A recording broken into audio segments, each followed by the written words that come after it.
Welcome to my party, we're just getting started. A life is a dream or a nightmare scarring. Hand me a drink cause I think I'm going all in. Get me a shrink who can catch me when I'm falling. Cover up my scars, flip the handlebars, crashing in my car, wake up in a bar. I'll be a superstar, just on my avatar. This world is so bizarre, empty out the reservoir. Yeah, I'm taking 6 shots, yeah, straight to the face. And I wanna get lost, I'm sick of this place. Don't know how to stop when I'm feeling this way. So I'm taking 6 shots till I'm feeling okay. I think I'm going crazy, don't think I'll get home safe. So I'm taking 6 shots, all straight to the face. I'm taking 6 shots, are you coming with me? I'm taking 6 shots, yeah, straight to the face. And I wanna get lost, I'm sick of this place. Don't know how to stop when I'm feeling this way. So I'm taking 6 shots till I'm feeling okay. I think I'm going crazy, don't think I'll get home safe. So I'm taking 6 shots, all straight to the face. I'm taking 6 shots, are you coming with me?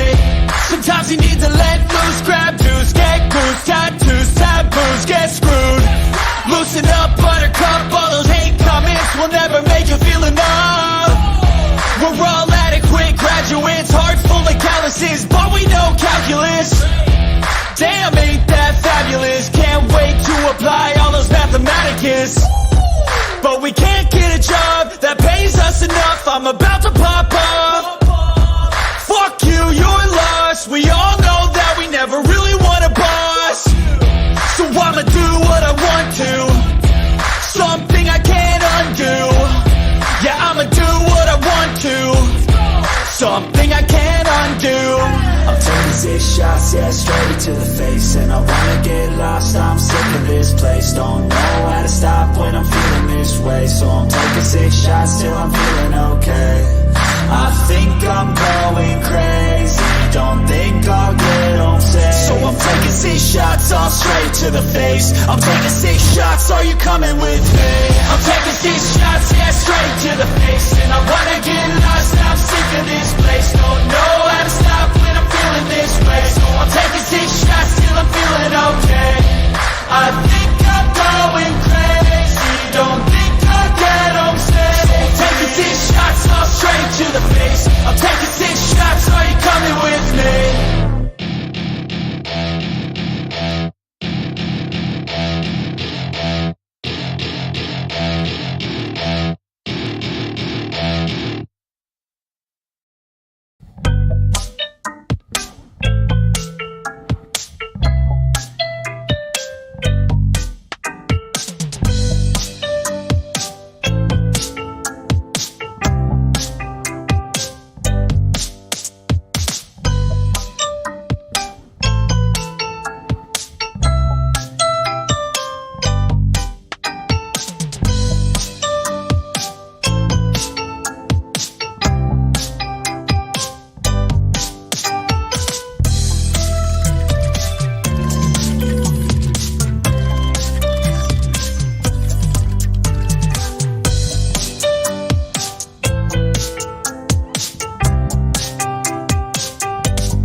love the chase and the hunt, and I set the pace when I'm running. I always take what I want and I always give it 100. Don't need a bank, no I'm funded. Play the game like it's nothing. I'm always thankful for something. Don't take for granted, stay humble. Now wake up!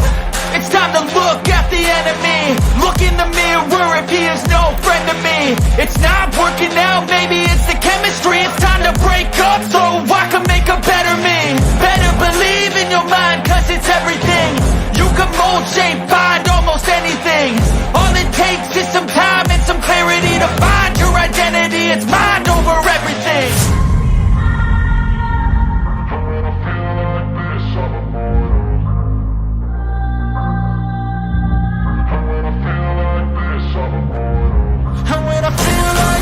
I'm immortal. When I feel like this, I'm immortal. When I feel like this, I'm immortal. When I feel like this, I'm immortal. Don't be scared. Just step up.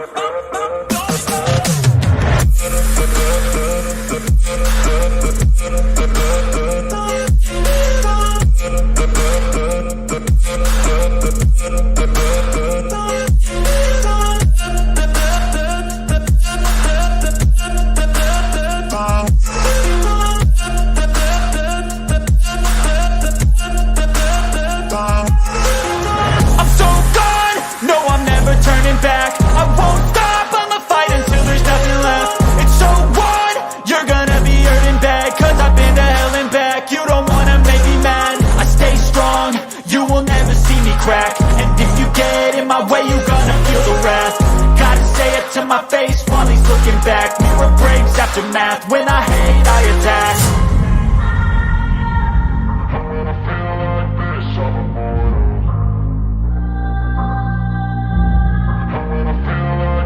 I'm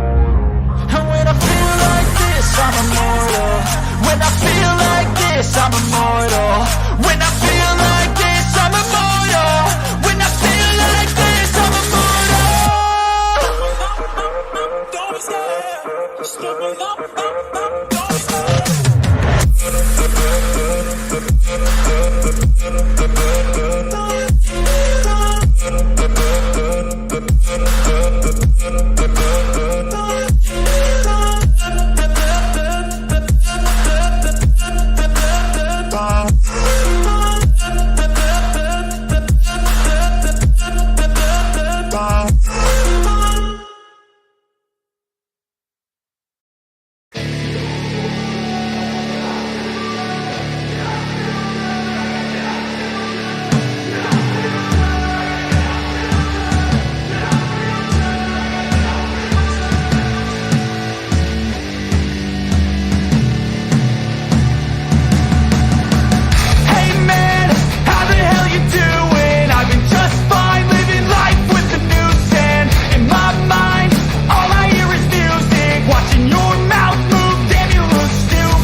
taking shots at the enemy. I'm gonna make it to the top, leave a legacy.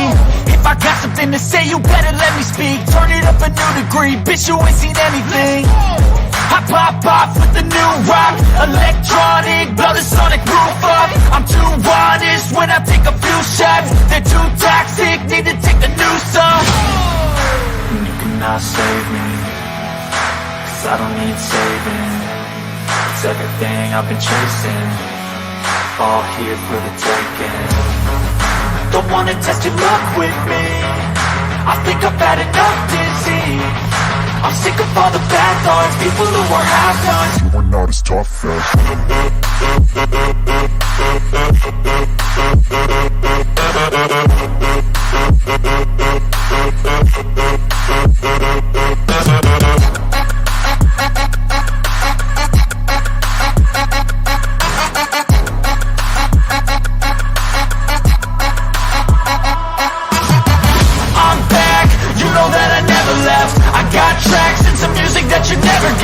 I don't slack, don't lose, learn your lesson yet. When I get to choose what I do, I'm like a weapon. I'm not sharp as many, but got heart, I'm ready to change scars to envy, to win large and plenty. I like to play fast,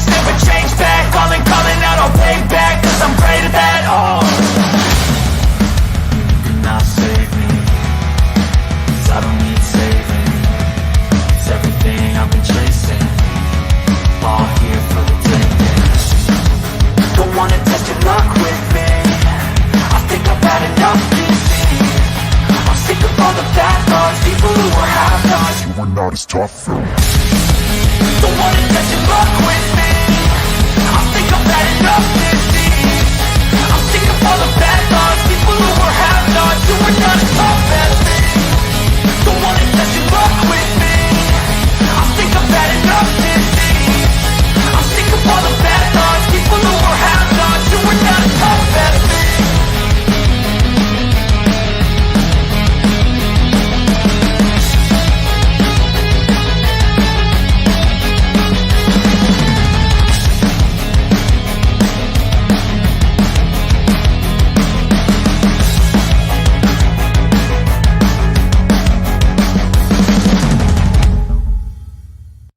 I don't ever slow up, no I don't take shit. I got no love for the fakeness. If you wanna play tough and wanna hate this, I'll always show up. I don't ever slow up, no I don't take shit. I got no love for the fakeness. If you wanna play tough and wanna hate this, I'll always show up and make a statement. I don't ever slow up, no I don't take shit. I got no love for the fakeness. If you wanna play tough and wanna hate this, I'll always show up and make a statement. Everything I do so instinctive and so passionate. Every word I move so descriptive like an adjective. I got a vendetta against people who patented being negative when you should be getting after it.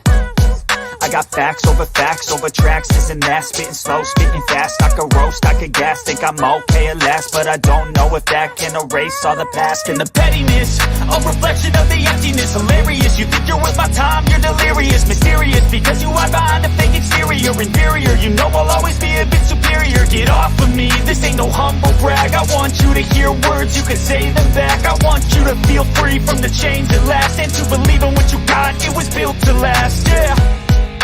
Now that I've been put through hell, I never got anyone's help. I had to do it all myself. I don't ever slow up, no I don't take shit. I got no love for the fakeness. If you wanna play tough and wanna hate this, I'll always show up and make a statement. I don't ever slow up, no I don't take shit. I got no love for the fakeness. If you wanna play tough and wanna hate this, I'll always show up and make a statement. Gonna learn the consequence of being incompetent. Mental health is confidence, dreams and some honestness. I'm not here to save the day, that's for you to take away. I could play a million mind games, but instead I say something not illogical, something that is topical. Rub it on and watch it go, make yourself unstoppable. Dreams are irresponsible, but they're always possible. If you just believe, you could be so remarkable. Thoughts in my head, a collage and they spread. I'll be great one day, going off of my meds. No, I'm not giving up, no, I'm not giving in. I will make it to the top, taking off in the wind. I gotta make it, I'm saving every day to taste it. I'm patient, but my mind, it can hardly take it. I'm chasing a dream that I've had for several ages. A vacant, modern kingdom for the taking. Now that I've been put through hell, I never got anyone's help. I had to do it all myself. I don't ever slow up, no I don't take shit. I got no love for the fakeness. If you wanna play tough and wanna hate this, I'll always show up and make a statement. I don't ever slow up, no I don't take shit. I got no love for the fakeness. If you wanna play tough and wanna hate this, I'll always show up and make a statement. I don't ever slow up, no I don't take shit. I got no love for the fakeness. If you wanna play tough and wanna hate this, I'll always show up.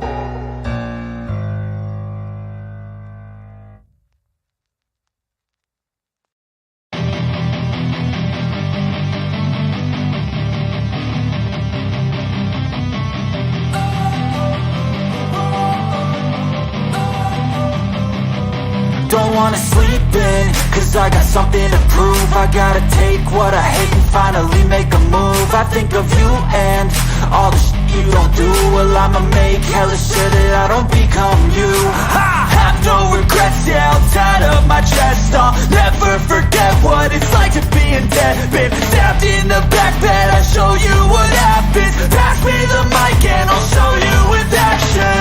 I feel this pain, you already know. Turn that to gains, let my money show. I've got these things that I can't let go. Watch me turn this life into something that you can never own. I feel this pain, you already know. Turn that to gains, let my money show. I've got these things that I can't let go. Watch me turn this life into something that you can never own.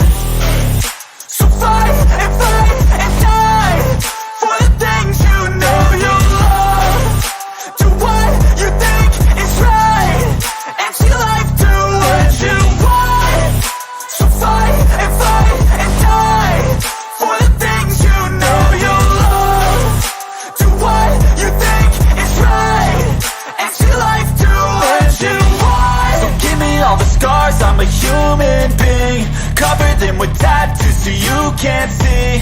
Knew it from the start, you had problems with me and the things I could be, I just wish I had seen. I feel this pain, you already know. Turn that to gains, let my money show. I've got these things that I can't let go. Watch me turn this life into something that you can never own. I feel this pain, you already know. Turn that to gains, let my money show. I've got these things that I can't let go. Watch me turn this life into something that you can never own. So fight and die for the things you know you love. Do what you think is right and see life do what you want.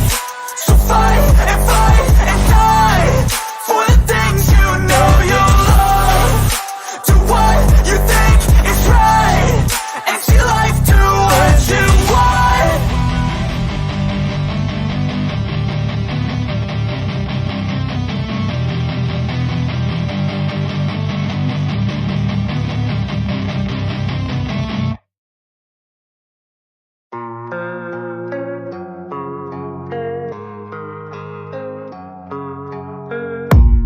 I don't really know what comes next. I'm just doing my best, even though I'm so stressed out.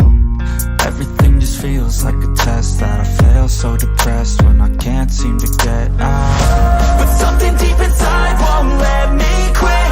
I swear that I'm inspired by all this shit. Tell me that I can and I won't. That's what guides me the most. Your lies, I'll do what I want.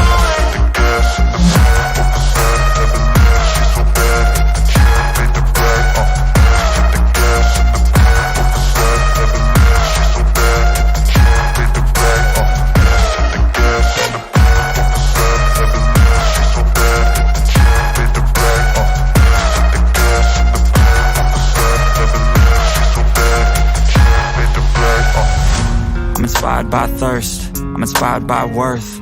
I desire your worst, so you can just hide while I work. I ain't tired, you first. I'll write a second, third verse about the lies you go disperse. You never did shit, I know it hurts. But something deep inside won't let me quit. I swear that I'm inspired by all this shit. Tell me that I can and I won't. That's what guides me the most. Your lies, I'll do what I want.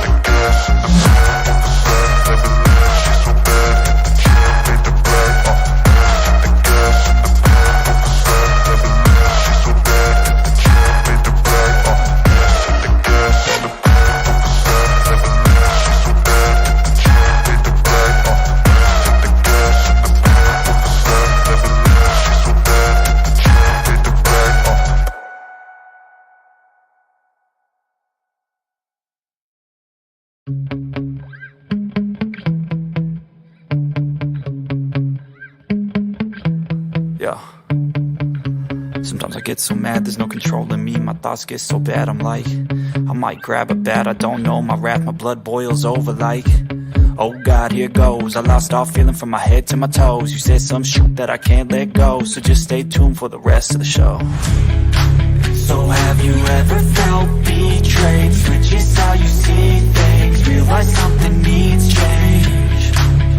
Cause I know you got me up, let me show you what's up. Cause enough is enough. I'll take a face full of pavement just to make a statement. I know there's no turning back. Oh God, adrenaline wasted, so mad I can taste it. I know there's no turning back. I'll do what it takes, I ain't making mistakes like that. I'll bleed on your face to make you go take it back. I'll lose my shit, I go crazy when I'm mad. And now you go wish you would shut the fuck up real bad.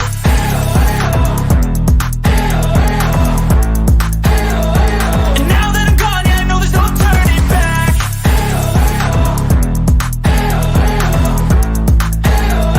And now that I'm gone, yeah, I know there's no turning back. I'll take smoke, I'ma poke a hole through you, choking's overdue. Come at me and you won't get any older, dude. Crack your holder too. Heating up inside of me, blood so violently. Thanks for trying me.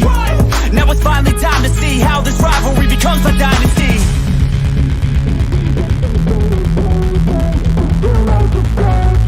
I know there's no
obviously I was on the flight last night and, you know, people kept coming up to me on the plane showing me that we're 1-0 down, we're 2-0 down, you know, we're 2-1, we're 3-1, 3-2, 3-3. This is exciting stuff.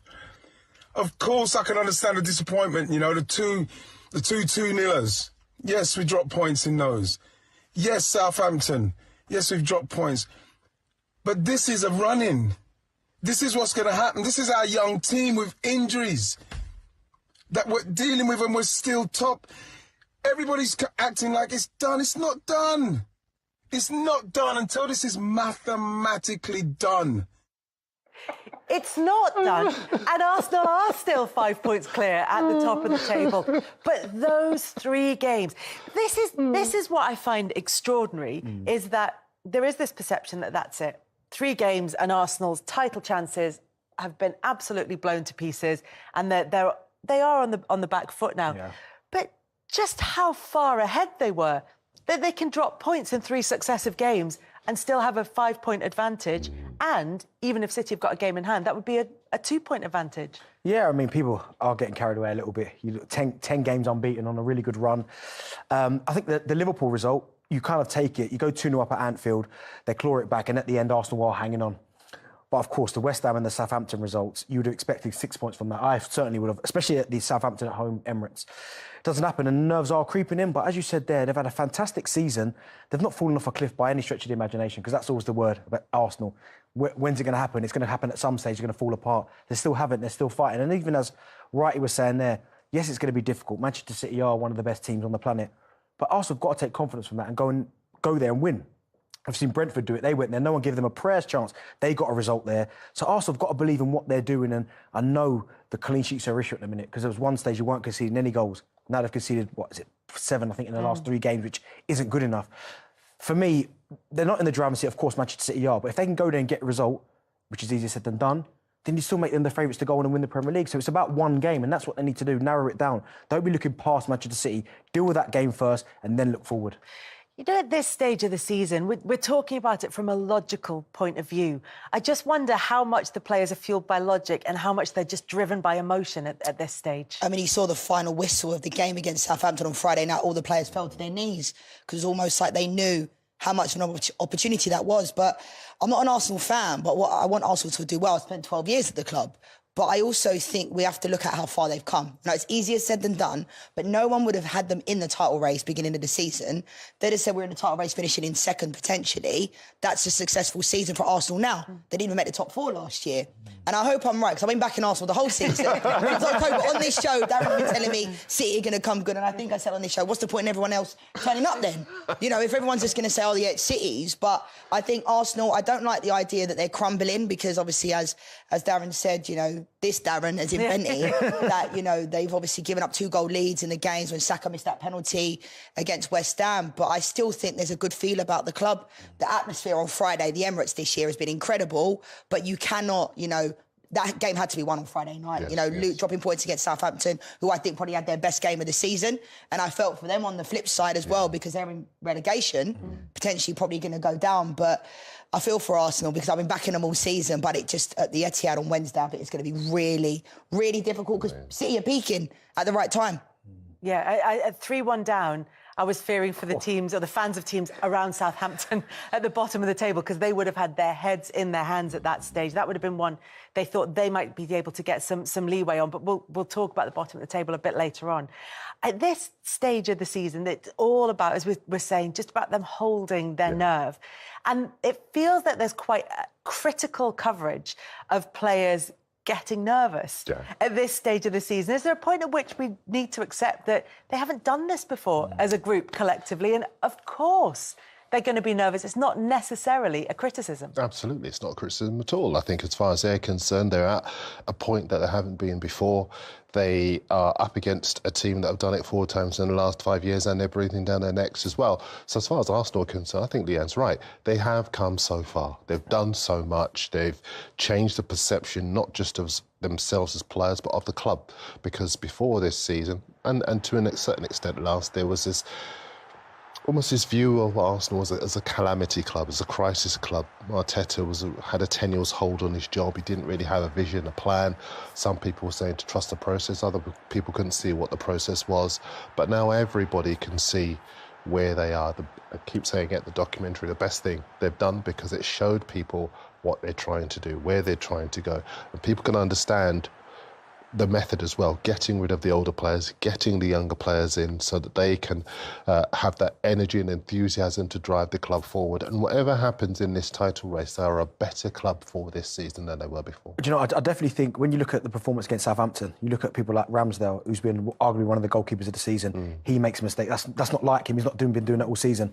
Saka's been Arsenal's standout player this season. The penalty against West Ham, that's unlike him. Missing the target completely. If a keeper saves it, you go, OK, fair enough. But the fact he completely missed the target tells you the pressure's getting to him. I think that's where they're going to have to not rely on them, but they're going to have to lean on the likes of Zinchenko, Gabriel Jesus, because these guys have been there. Even Arteta, the manager, who's seen how Pep operates, they're going to have to lean on that. And these guys, as I said, them two, are going to have to play a massive part going into this last stage of the season because they've been there and done it. And missing Saliba as well is massive. It just looks different, don't they, without Gabriel and Rob Holding. I think Zinchenko didn't have his best game either. Thomas Partey didn't have his best game against Southampton. And in the Premier League, we know when they're off, these teams in the Premier League, they could beat anyone on any given day. And they don't just change minds within the team, but they change the press's mind as well, because suddenly we're writing about them in a different way. There's an expectation that something's going to go wrong, whereas it didn't before. And people can say, well, hang on a minute, Saka was in the European Championship final and all these other guys have been at a high level with their countries. It's different with your club. You're playing you two know better than I do. You play all season long and you get to a stage, and Kelly, I've seen you speaking to many ex-pros who have said, considering how far ahead they were, they've thrown it away. I don't quite see it that way, but the players who have played and know what the feeling is in the dressing room, you guys are far better judges of that than I am.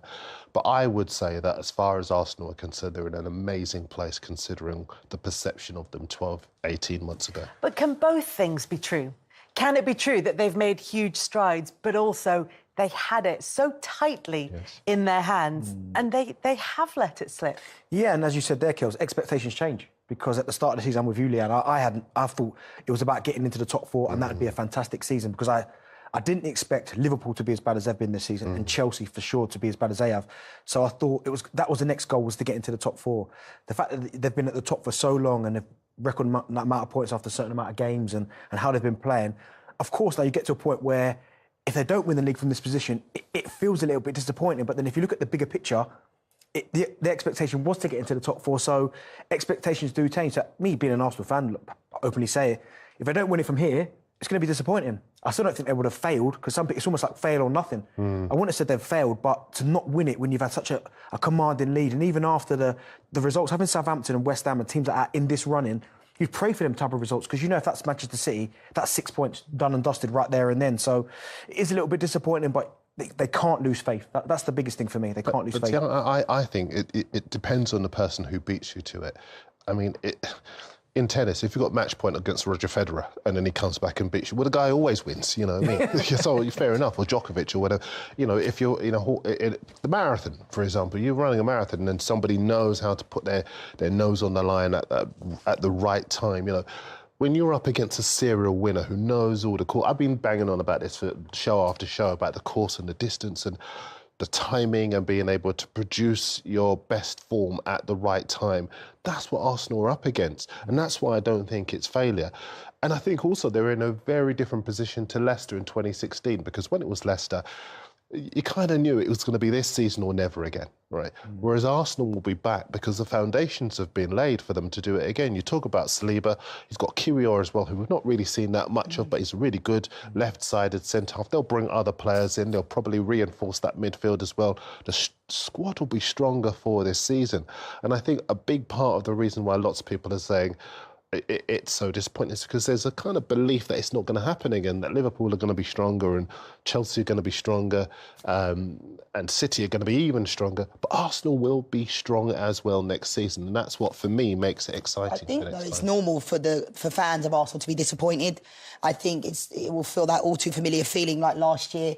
You know, they had 2 games in hand and missed out on the top 4. But I do think it is different this year. And I think sometimes people don't want to give Arsenal the credit they deserve. Beginning of the season, everyone was saying, oh, you know, they've not played against a top team yet. Well, Eddie Nketiah scored that goal that broke my heart in like the 90th minute against Manchester United. You know, Arsenal have shown they can go behind, come from behind, and they showed good resilience on Friday night. I know it's against Southampton. They should have won the game. People were thinking it was going to be 5 or 6-0 before the game because how poor Southampton had played. But the character to come back into that game, not 88th minute, is 3-1. The game looked like it was over, but Arsenal came back into it. So you could see how much it meant to the players at the end. They knew they had to win that game. And going to the Etihad, I mean, it can still happen. They have to have that belief. They still got quality players. Odegaard, a lot of their players on Friday didn't have their best games. And Odegaard still came up with a goal. Saka still came up with a goal. And they've got players that can turn a game. But then Manchester City, as we saw in the FA Cup at the weekend, you know, if Jack Grealish doesn't score, Mahrez will come up with a hat-trick. Haaland, you know, there's so many players. But I still believe, probably one of the only people that Arsenal can do it. But I think, like you said, we don't know what it's like to be in a dressing room at this stage of the season. And I think, managers come out and they constantly talk about play the next game. Just play the next game. That's all you need to focus on. And it's not just a line that they feed to the media. We're only focused on the next game.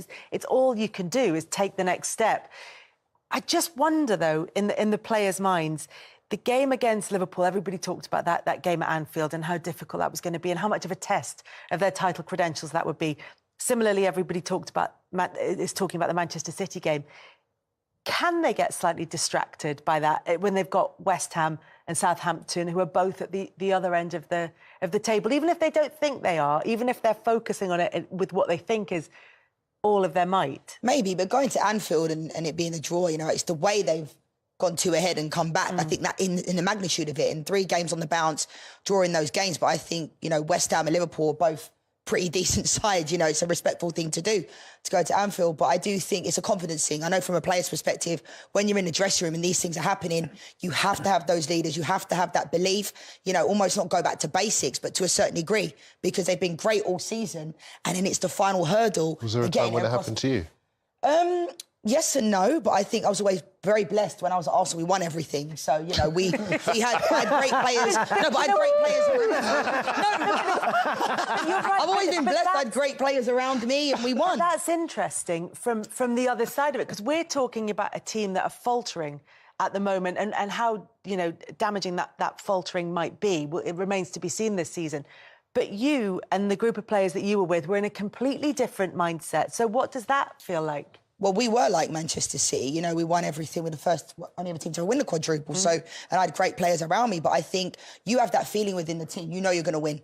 With Manchester City, you can see it. All the players know, you know, in the Champions League, this looks like it could be the year. They still got to beat, you know, Real Madrid, who are a top team. But you can feel it amongst the team, can't you? They're individuals. I mean, Bernardo Silva, Gundogan, you know, they're so good. If one player's not on it, Kevin De Bruyne will step up. You know, they just almost, John Stones, they've got so much quality. And I feel like that reminds me of when I was at Arsenal. We had so many quality players that if someone wasn't on it, then someone else would be. But it's the belief. You can feel it around Pep Guardiola. You can feel it. You can sense it. And they would have been delighted with that result on Friday night. Do you know, in for Arsenal, you know, you spoke about the next game. I think because the media, and I've been talking about this one particular fixture for so long, as players, and you know this as well, Leanne, even though you're focusing on West Ham's and Southampton's, it is seeping in there that you're still looking at Manchester City. So you're almost thinking, well, we'll deal with West Ham, that's not a problem. We'll deal with Southampton. It is about Manchester City. And subconsciously, you don't want to do that, but you can't help it. It's in there because you're reading it, you're seeing it everywhere. At that, though.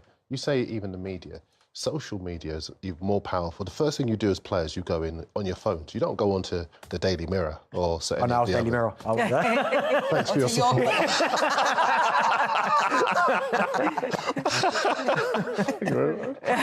But you know, I think there are so many fan sites, fan groups, influential bloggers now, that the noise comes from the supporters rather than from what you would term the newspapers, the media, the TV, radio. Isn't that not the case? Yeah, I'd say media's in all media.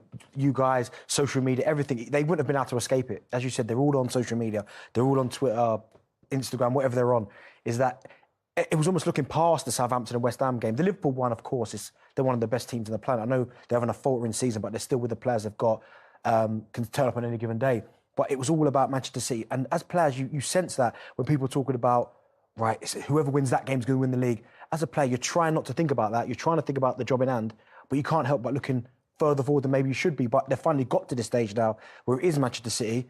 You can just hope that it's all building up to this one game. I don't even think City think like that either. They don't, but probably Arsenal do. Yeah, they do, because I think City, Pep Guardiola would have been looking at this fixture thinking, if we win Wednesday, we win the league. They would have been taking care of business, going about their business, whereas it's been really focused on Arsenal. Hey, we need to win this game, But I think with Manchester City, they're just addressing this game like it's another game. Yeah, and they're at home and they have that advantage. They know that they've been beaten once in the last 30 City? Yeah. Yeah, once in the last 31 games. I knew you knew that. Arsenal were last.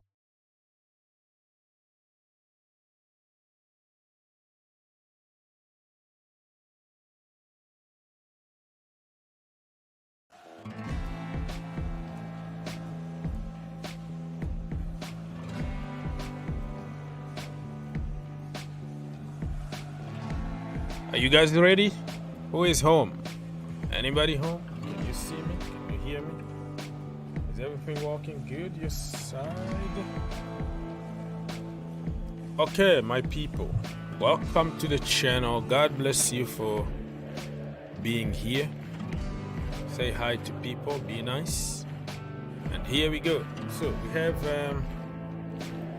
some games today in the Premier League. Nottingham Forest against Brighton. Chelsea against Brentford. West Ham against Liverpool. And Manchester City against Arsenal. So City Arsenal is gonna start like 15 minutes late. Later after the 3 games that I just said. And then we're gonna have that one. So a 15-minute delay. I don't know why, but it is what it is. I don't make schedules. Probably TV program. Okay, let me just try to fix this thing here. Hopefully it's gonna work. Okay, working. Yes. Maybe not. Okay, my people. So if you can see me and you can see me and you can hear me, let me know.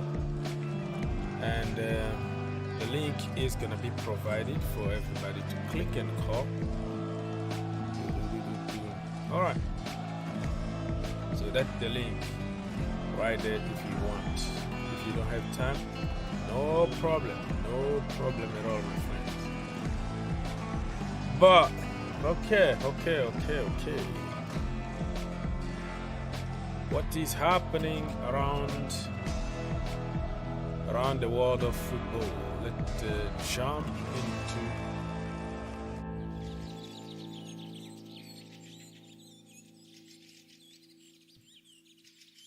all right, let's jump into social media and double check what is happening over there. Feel free to be part of the show if you want. The link is there. 1 hour 17 minutes until the kickoff for the Chelsea game. Get ready. But let's go and double check what is happening.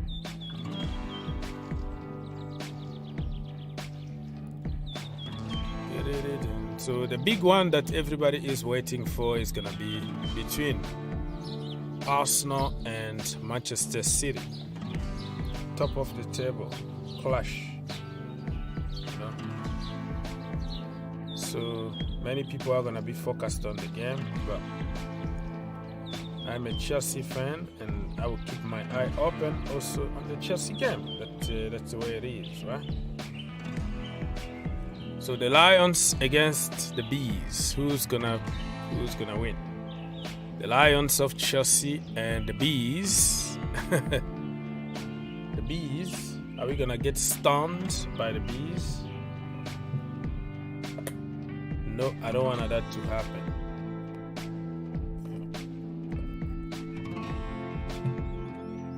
Some coffee to keep me awake.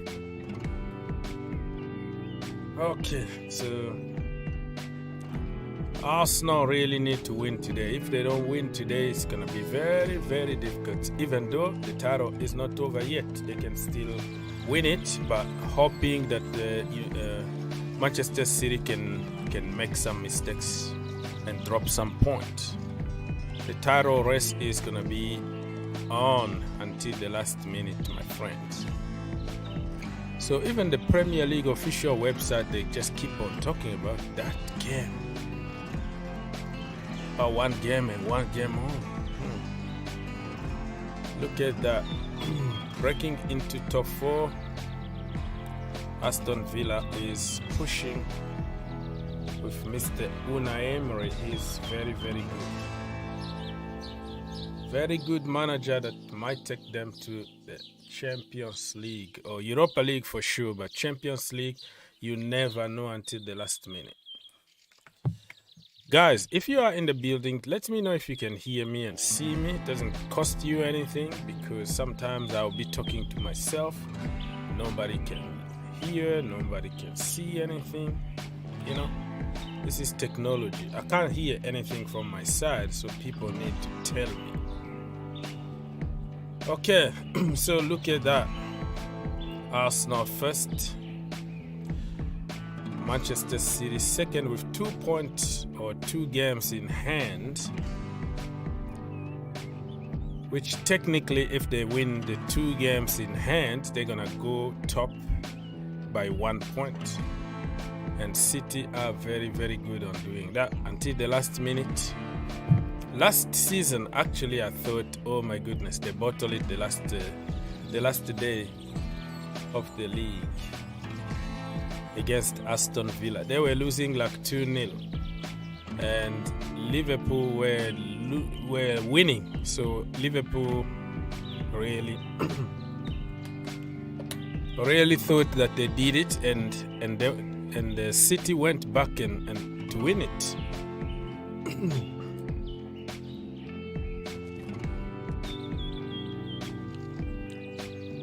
So Arsenal is gonna be a big fail if they don't win it this season. They've been telling people that they're gonna win everything. They're gonna win everything, but now it looks like it's gonna be very, very difficult.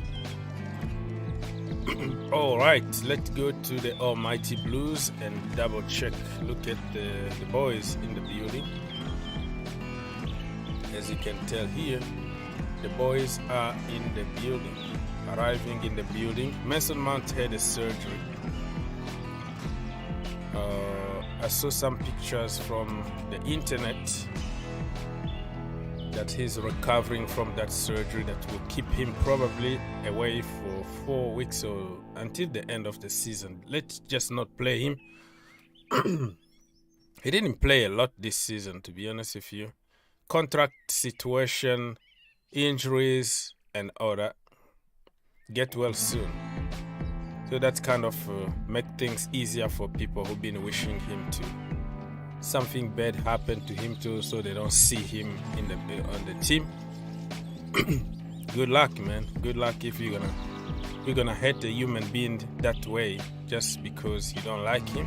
There is a problem here.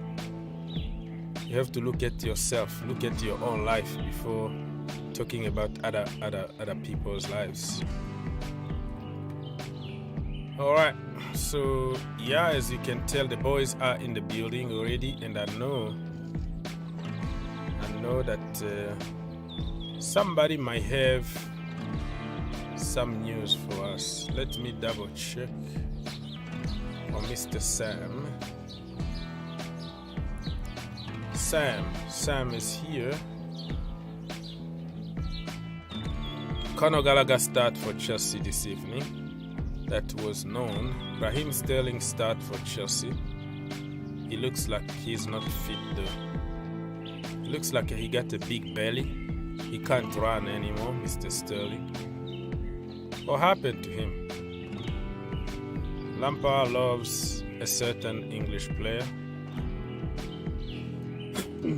Oh, Raheem Sterling and Conor Gallagher. It's gonna be about English here, or it's gonna be about making the team to win.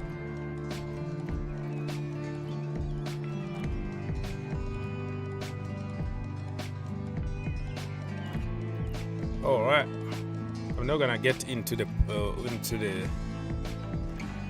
issue of English players and foreigners because I think we are all the same people. So don't bring me to that. Keep it for yourself. It's just like telling you there are so many black people in this team oh, there are so many Nigerians in this team. What's wrong with that? If you are good, you are good. That in America, you go to jail for that. That is called discrimination, tribalism, and all that.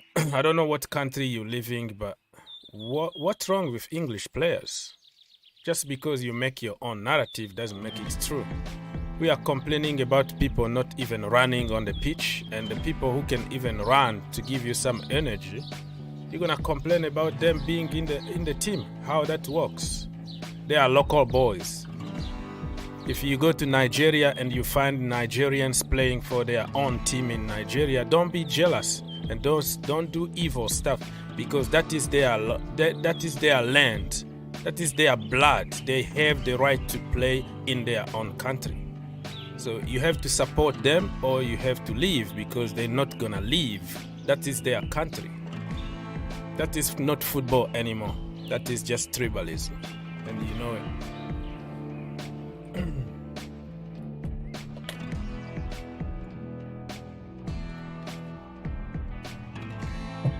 At this point. But remember, when was even when Thomas Tuchel was there, he was using them. So you pointing now, oh, Lampard can't go without. Who's gonna play in that place? Joao Felix, how many goals he scored? How many assists he made? How many bar and post he hit? How many yellow and red cards? So you have just to talk about football here. I don't like people who come here to discriminate people. Okay, hold on, Mr. Herberts.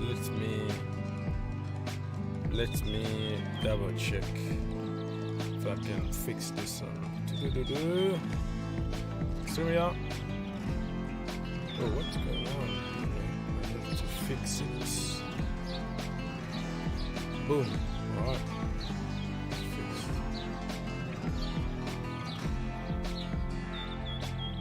There are so many Nigerians in this team. Bloody hell. If I have 11 good Nigerians in the team, I can play them 11 of them.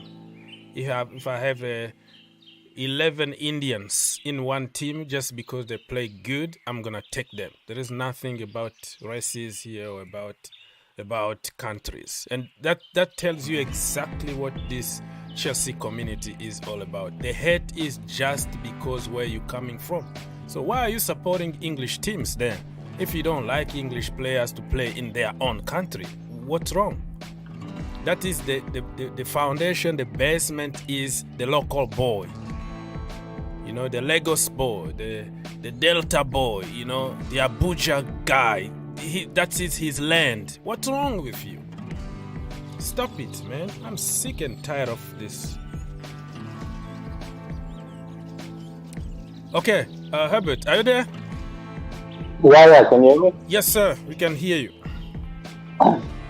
Yeah, I think Pochettino, I think that's confirmed. I think I was reading that the verbal agreement has been reached, and more looks like he's going to be a manager. So I think there is, look, if you ask any Chelsea fan a month ago, would you like Pochettino at the club when Enrique and Nagelsmann are available, I don't think many people would have, picked him. So, but it is what it is. You have got him. One thing about Poch is that he's not going to complain, because he probably hasn't seen money which he's going to be getting ever in his club. He didn't see money at Tottenham, Southampton, and PSG. We are not going to talk about, because I don't think you can judge a manager on what he does at PSG, because people won the Champions League after that. So yeah, I think I was thinking about this, a few days back also, like what is the best scenario. So I think Poch, I think he fits the situation you guys are in, because I think Nagelsmann and Enrique, the two managers which were before him, I think they need their own kind of players, their own system, because they are very, demanding. And I think Poch is that guy who, you give him things and he's going to get the best out of it. And right now, he has spent a lot of money. So I think this manager is, probably right. I think in that way. But again, look, Is it inspiring? Is it exciting? Probably not. But if he gets the job done, if he can get Chelsea to, at least start playing well, because you guys have scored 1 goal in 4 games. So, that's not good. I think that's where it has to improve now. Yeah, I mean, even me until now, I'm still processing about Pochettino. I'm not gonna lie. I didn't even put him on my list. I never wanted him. I don't like him. That lets it make it clear. But when you look at the problem from another perspective, and you see that my mind being set, it's just like I've been answering to this Kenny guy here who came with English player. He can't play a game without English player. So it's just a mindset about you are from Tottenham Hotspurs, you are Spursy, you're gonna fail. We are Chelsea, we always go for big names. So there's already a mindset towards certain people or certain things in life. You might not even realize it, but it is there. So I've been thinking outside the box and say, listen, this guy been in the Premier League. He developed a lot of young players. He's even though at PSG your grandmother is gonna win trophies over there, it doesn't count. But you have to deal with Mbappe, Messi, and Neymar. You have to come up with a lineup at the end of the day. So experience from there also is gonna count. And at Tottenham Hotspurs with no budget, like they were going like 2 transfer windows without even signing anybody. It was just developing and improving. And when you start seeing all these little things, you are like, we are a project team at the moment. We want to develop some youngsters that we are buying from all over the world. So kind of makes sense. Probably we have to give him the benefit of the doubt, because the managers that we want now, you Nagelsmann, you Enrique, you Mourinho, they are not going to sit there and develop anybody. They are in the level where they just want to win. You give me the money, you give me my players, I'm going to win you trophies. But now the project at Chelsea need somebody who can do both, develop and win. So when I start checking those little things just to find some positivity, I am going to give him the benefit of the doubt, because at the end of the day, I don't sign people. They are imposed to us, so I'm going to support him just the way I supported Thomas Tuchel, Lampard, Pora, Mourinho, and even Conte, AVB, because I don't make decisions. So I have to find some positivity. But when you start checking those, facts, and then you see that it's not that bad appointment. If you take the Tottenham label out of the way, you will see from a different perspective that he's not that bad. So. Yeah, man. I mean, look, for a time being, if you remember, like around 2016, 17, and 18, you can say that Tottenham had the best midfield in the Premier League when they had Wanyama, Dembele, and Eriksen.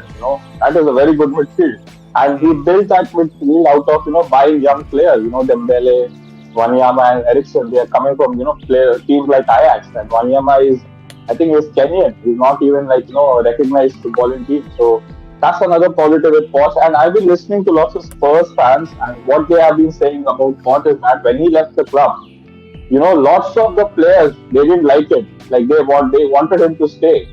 So, it is very, rare to see, a manager being sacked and the players don't want it. So that's another positive. It shows that he's a good manager as well. He's not really, I mean, you can see, he doesn't sound like a guy who likes to get into confrontation like Tuchel and, even Lampard. I saw Lampard's interview today, and he got a bit upset with the interviewer's question. And basically, the interviewer told him, is the season over? Lampard replied, he's not, looking at your toes. I mean, that's what you mean. So, yeah, man, I mean, I think it's a good... speaking of Poch, when we were supposed to get a manager, we only had 2 options between Poch and Ten Hag. So, he is being considered by top clubs. It's not that he got sacked by PSG and short term he's a bad manager. United wanted him, majority. Yeah. I mean, I forgot this to tell you. Gary Neville conducted a poll during that time, when you were after manager. And 90, I think more than 75% people wanted Ten Hag. and some percentage wanted Poch. So, Poch is not really, he's not the top manager, but he's a very good coach. And with your squad, I think your average age is something like 25, something like that. If Aspect Leeds, so man, I think it's a good approach. Yeah, at this stage, he might not even finish the project, but in this stage of the project, with the players that we have, the money that we spent, if you bring another checkbook manager right now, he's gonna demand, and the project is gonna be gone. But Poch, give him a chance. Just let's wait and see what's gonna happen. I think even if Poch started this season when we sacked Thomas Tuchel, if we brought Poch, I don't think we were going to be in this position today.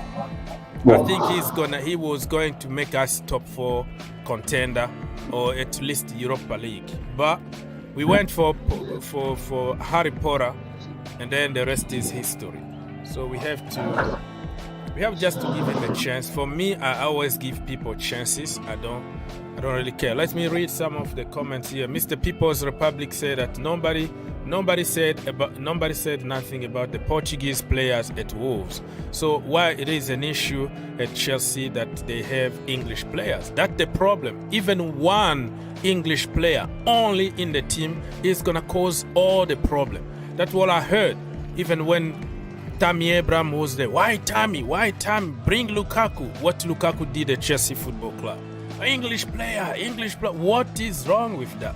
And you will see this kind of people are like religious people. They pretend to go to churches and whatever.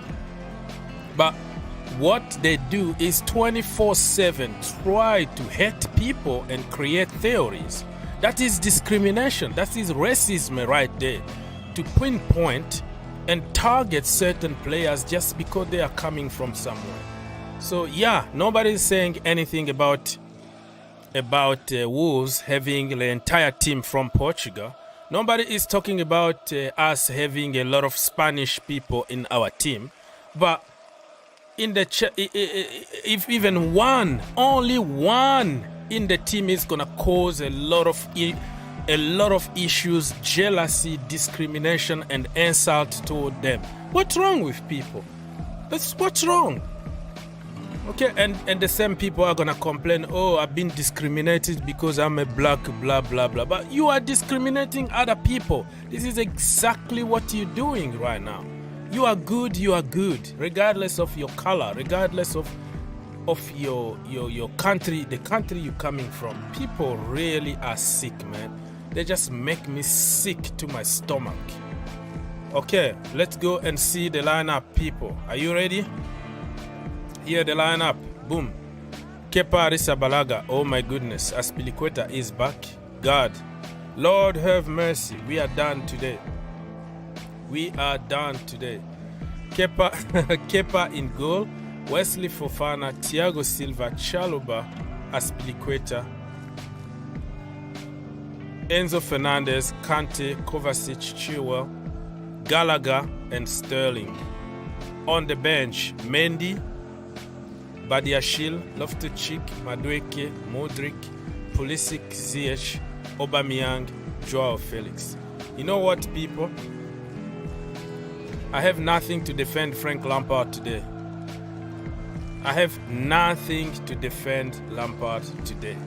If we lose this game, it's going to be on him. I don't see why you're going to put Kepa, who is very, very short goalkeeper. We all know how he's going to be targeted. And you know what you get.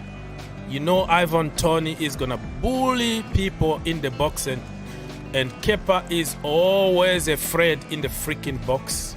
So I don't like Kepa in goal against a team like Brentford. And Chalobah, why not put Badiashile? What is going on? Everybody knows that Badiashile is the best centre-back that we have after Thiago Silva at the moment. And you leave him on the bench. In a game like this, I think Chalobah is good, but a little suspect, You know that I love my academy product. I love my English English players, but if you deserve, you have to be there. If you don't deserve, you don't have to be there. You have to be fair with everybody. So why? This is a disaster waiting to happen. This is a disaster waiting to happen because I can't get my head around it. I don't know why he's going with this kind of lineup. Kepa, Wesley Fofana, Thiago Silva, Chalobah, okay. Aspilicueta from nowhere. He hasn't played a game of football for more than 2 months. And you put him in the game in a physical battle like this against Brentford. I am not happy about Aspilicueta. I think we should have gone for... So, okay. What system we are playing here, people? I'm not happy. I'm all over the place. Kovacic doesn't deserve to be there. Another person more physical in that midfield is where, put somebody more physical, because Brentford are a physical team with physical presence, tall, big, powerful. Kovacic is gonna turn around, dribble. Kante and Enzo, I can understand. Chilwell, yes. Gallagher, yeah, he brings a lot of energy, yes. Sterling, no way I was going to start Sterling. I was going to start somebody like Datro Fofana. Datro is not even on the bench, but can you even bring Aubameyang? If you don't like Datro, bring Aubameyang as a number 9. Try to win a freaking game. I have nothing to defend Frank Lampard today, unless if he wins, because this is a disaster waiting to happen. Mr. People Republic, go, because I'm not going to cut here. I'm angry already. I'm angry. Yeah, go. My brother from another mother, come on. This is what we said when we saw the lineup against Real Madrid. We said, we may as well go to bed. And then when we saw them play, we thought, we weren't all quiet. It was an excellent lineup. So, as much as I hate the names in that lineup, I think it sounds very weird. It almost sounds like he's trying to lose on purpose. But that's another story. And so I'm going to keep an open mind. But I just don't know what Aspilicueta is doing there, because he has no legs. So you know how Brentford, how they play. They're super fast counter-attacking team. And they are going to just target that side there with... I think he's playing right back, because Reece James must be injured or operational. Reece James is injured. Mason Mount just had a surgery today and all that. But we have other options. Reece James had a surgery as well? No, Mason Mount. Reece James, I'm not sure. He's going to continue his conservative treatment. Yeah, but he's supposed to have... He needs a surgery, from what I understand. This is why he keeps getting re-injured, which is... might as well just, as I say in American football, shut him down for the rest of the season. Let him go have his surgery, let him recover, so he's fresh for the next season. So we don't have this business of him being injured off and on. It's very annoying. But no, I just don't understand. The defense, Cucurella's not playing. At least that's some positive. But with Shilly, I think maybe, what do you have to lose? Give him a chance in the team. Get him ready for next season. Let him play. Let him get minutes. I don't understand why you just keep him on the bench. He needs experience. You need him, because next season when the going gets tough, we need central defenders. You'll be crying for Badiashile, and then you'll be asking yourself, but why didn't we let him get routine? What's called routine? Experience last season when we had all these free games. And I don't understand. He may as well experiment with players who don't play. Because 7 free games, we got nothing to play for. So, yeah. But just choosing the same old Sterling. What's Sterling up there? Really, Sterling one man crew up there. It's an embarrassment. It's a joke. You could have put anybody up there. You could have put even Kai Havertz if you wanted to. Datro Fofana, Madueke.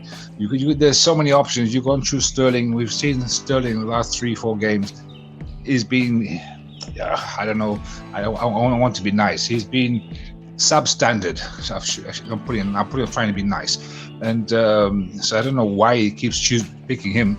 And it's nothing to do with the English or anything. Nothing that, but it's just anybody can see that there's something wrong there. I don't know.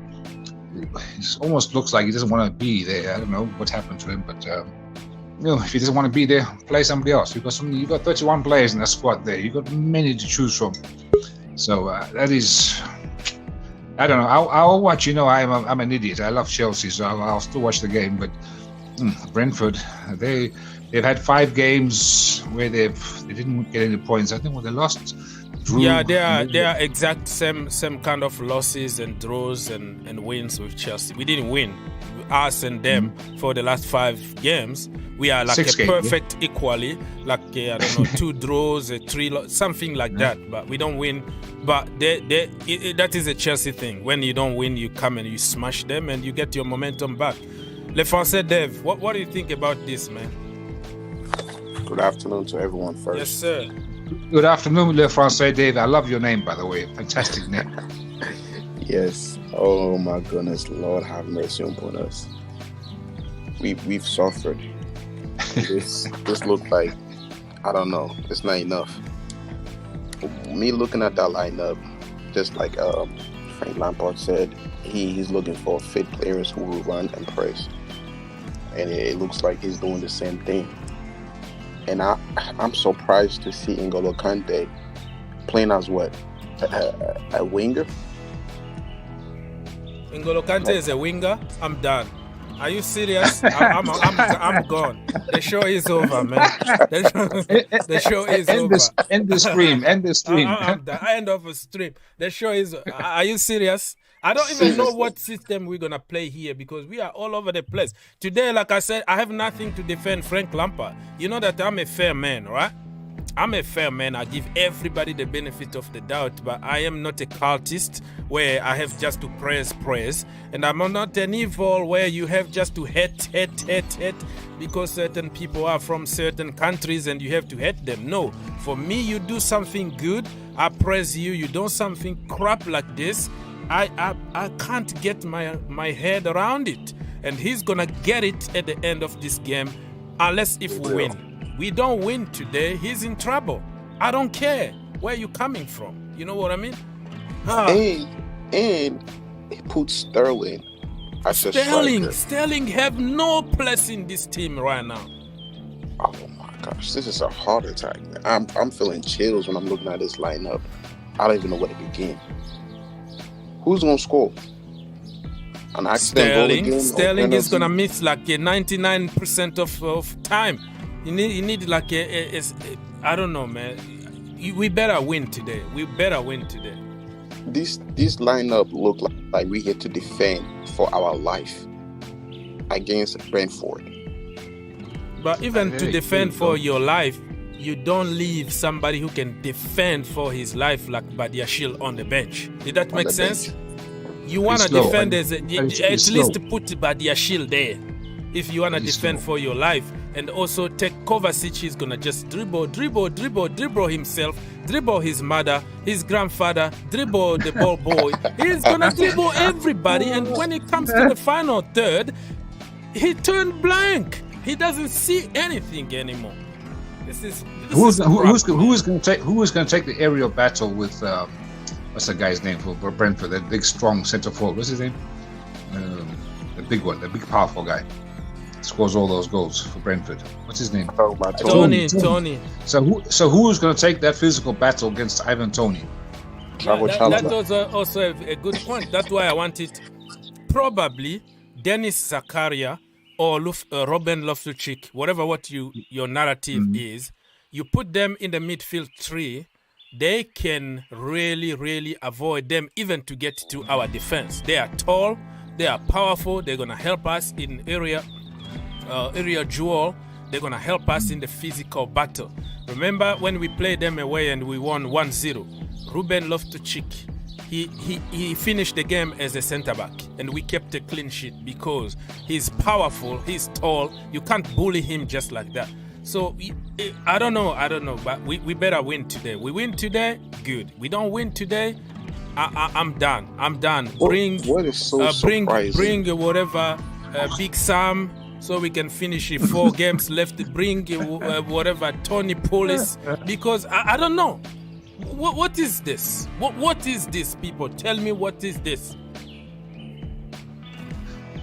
I just think that as much as we sit here, we hate this lineup. I've chosen not to make up my mind. I have an open mind, because I saw what happened to Real Madrid. That lineup, that return game, when I thought, this is a loser's mentality, a real cowardly lineup. But it turned out that was the best lineup of the season. So maybe Frank has got a plan, and we'll give him a chance. We'll see. But he can make 5. But you can I'm trying to think, what is Frank Lampard thinking with this lineup right here? And the only thing that comes to my mind is defend and not concede. That's the only thing I see here, because it looks like we're playing like what? But even defense, my brother, what Sterling is doing there, look at his belly. He's getting a big belly now. He can't run. He can't track back. He can't tackle. Tell me, if you're going defensive, you put Badiashile.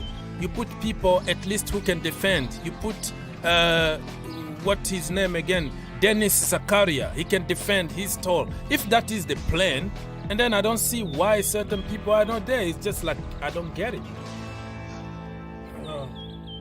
And I believe that second half he's going to bring in the attackers. Probably on the 70th minute. Bring who? The attackers. He's going to bring Which in ones? Modric. He's going to bring in João Felix. He's going to bring in... Is even Christian Pulisic here? No. I believe second half he's going to bring in the attackers, because he's looking at our attackers like players who cannot play 90 minutes. Instead, he's going to give them 20 minutes to score goals. Just like how he did last game. Played a very defensive first half, and on the 65th, he brought in João Felix, he brought in Sterling, and there it is. It was already too late. He brought in all the attackers, and I think he's about to do the same thing in this game. He about to first defend and irritate Brentford for a good half, or probably first half, and second half around the 55th or maybe 65th, I believe he's going to make some changes. He's going to take players out like Gallagher and bring in Modric, take out Sterling and bring in João Felix, and finally probably Aspilicueta or N'Golo Kante. That's the only plan I see he's going to do in this game, because our strikers or our attackers can play 90 minutes because he said they are not in shape. If it's making sense. Is Thiago Silva in shape? I don't know. He's just come back from an injury, bad injury, long time away. You saw him against Real Madrid. He couldn't catch his breath. We had to sub him. Is it a smart idea to play him when he's not in shape, or what? It's the same thing. Actually, Quetta, another one. Is he really in shape? As Mr. Moderator asked, he hasn't played in like 300 years. Why pick him now? Why not bring him on as a sub or something? And I don't know. But maybe because he's got other options. Who else could he play right back apart from Loftus-Cheek? Maybe that was probably a better option.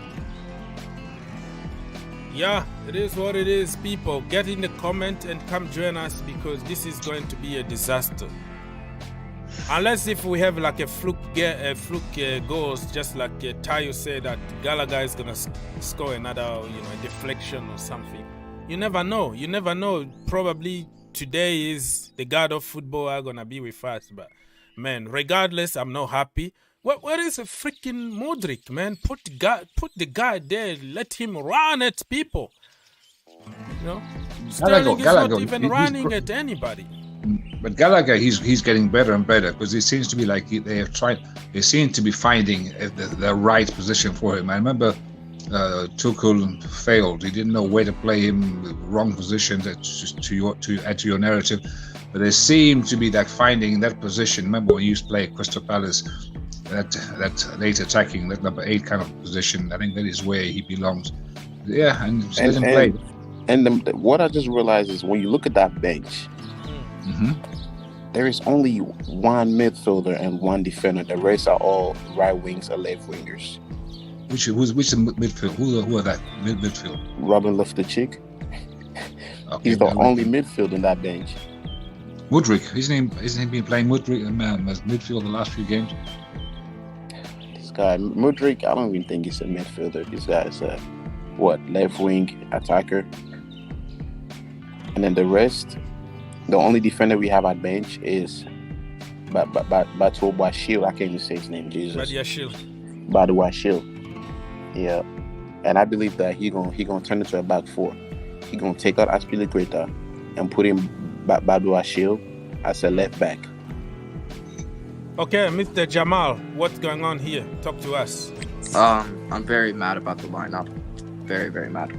Honestly, I feel like our season's over. Why are we still acting like we have to, like... I know we need a draw to survive relegation, but, like, Plague is a young player. Like, we're still going for experience. I don't know why. Like, let's play the young players. And Pochettino is supposed to be watching this game. So it's just going to be unfair for the people that are on the bench who normally don't get that much game time. They should probably get game time now because then they could have the chance to impress Pochettino. Yeah, I'm so happy too, man. Let me just read some updates here. Mauricio Pochettino is not using an agent as he negotiates the final the final point of his appointment as a Chelsea head coach. He's representing himself. He doesn't want an agent. Okay, so all the money is going to his pocket. Very, very smart. Okay. As each day passes, the possibility of Mauricio Pochettino becoming Chelsea's next permanent head coach is becoming more and more of a case of when rather than if. This is according to The Athletic. Everybody is just like repeating the same thing. It's just when. And today, if Lampard loses, we don't know. He might be sacked and bring Pochettino. Just the way Spurs sacked the other Christian interim coach Scalini or whatever his name is. And they put. So I don't know, man. I think this is embarrassing today. Like I said, I have nothing really to defend Frank Lampard here, unless if he wins somehow the god of football with him, because it doesn't make sense to me.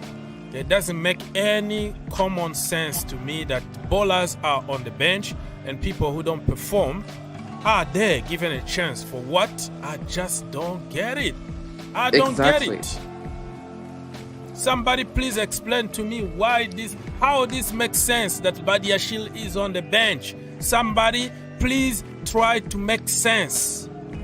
What Raheem Sterling is doing there. Oh, okay, he might score today and shut me off, but I don't see anything this guy is offering. I know I don't watch trainings, I'm not in the training ground, but there's some people, they show them every day scoring in freaking training. When it comes to a real match, they don't score. What the hell is going on here? I don't know, man. Yeah, this is Vince said that seems we the fans know better than Lampard, because I see no reason why he is using that lineup. Yeah, I don't see anything. I don't see, like I say, everybody knows that I am a fair man. I will give you the benefit of the doubt, but when you do something like this, I'm gonna have to say it. I don't have to be a cultist, and I don't have to be a hater. I have to be in the middle, tell the truth. That's the way it is in this channel. Hazard used to be awful in training, but good on the field. Yeah, that is a good point. Some people are just not good in training, and on the game day, they're just like a different kind of players. Like Ronaldinho and Hazard are the prime example, because the problem is they never reached the level they deserve to reach because of that. It's not a good thing to be lazy in training. You might be, that is your natural ability, we understand that. But when you get to 28, 29, 30s, you start going down because you didn't take seriously the personal work and discipline. And you see Hazard now he's like 300 pounds Every day you see him in front of McDonald's getting some donut and cheeseburger. So you think... calm down, man. No, you think, listen, if that guy was disciplined... Look at what Frank Lampard has done. He was going to be in the conversation of Ballon d'Or.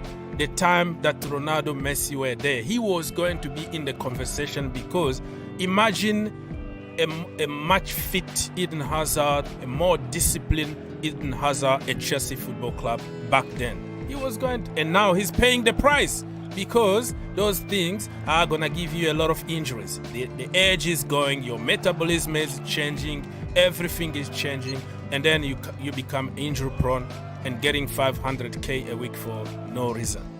That's the problem. That's the consequence of not working. Talent is not enough. You have to put some work. So look at this team here. Brentford, Raya is in goal. Oh my goodness, today Tony is gonna target Kepa Arrizabalaga. Kepa is scared. That guy can't handle the pressure in the box. Everybody knows about it. But Mendy, just because he passed the ball to whatever Benzema, and then everybody just will remind you, oh, he was awful. But this is the same guy who won us the Champions League when he was playing as an old school goalkeeper, a Peter Cech kind of goalkeeper. Now you want to make him an Alisson Becker. That's how you get those mistakes. So if you keep it simple. Absolutely. It's as if this generation, now we want goalkeepers who play midfield, who's good with the ball at their feet. Yeah. Even a defenders these days, if you go to tryouts, they want you to be able to dribble and take on players. Instead of keeping it old school, how, win the ball and clear it or something, or pass it to the nearest person. But this is the reason why I said this, Oaks. Chelsea, there's no justice in Chelsea Football Club currently. I believe we're going through a curse. Like you say, Manchester City need to apologize to Yaya Toure. I think, who do we need to apologize to? Lukaku. We need to apologize to Lukaku and bring him back. We need to apologize to Lukaku. Apologize to Lukaku, bring him back, and then everything is going to be here. It's going to be okay. You need to apologize to Giroud. She never saw for letting him, for the treatment he got. But he's arguably the best that we had, Oh man, my brother Andrew, talk to me. He's gone. Good evening, gentlemen. Oh yeah, good evening. Can you hear me? Yes, we can hear you. Yeah. Good evening. Good evening. I think we need to do a drug test or an alcohol test on Frank Lampard to see what he was drinking or smoking. I really don't understand it. I just looked at the formation, and just as brother Afonso Dave said, he's got both Gallagher and Kante as winger. I don't understand this man. I don't understand. I don't know what's going through his head. I have no idea. This is a disaster. This is a car crash waiting to happen, right? I mean, what? Not even Graham Potter, not even Harry Potter would have come with something like this.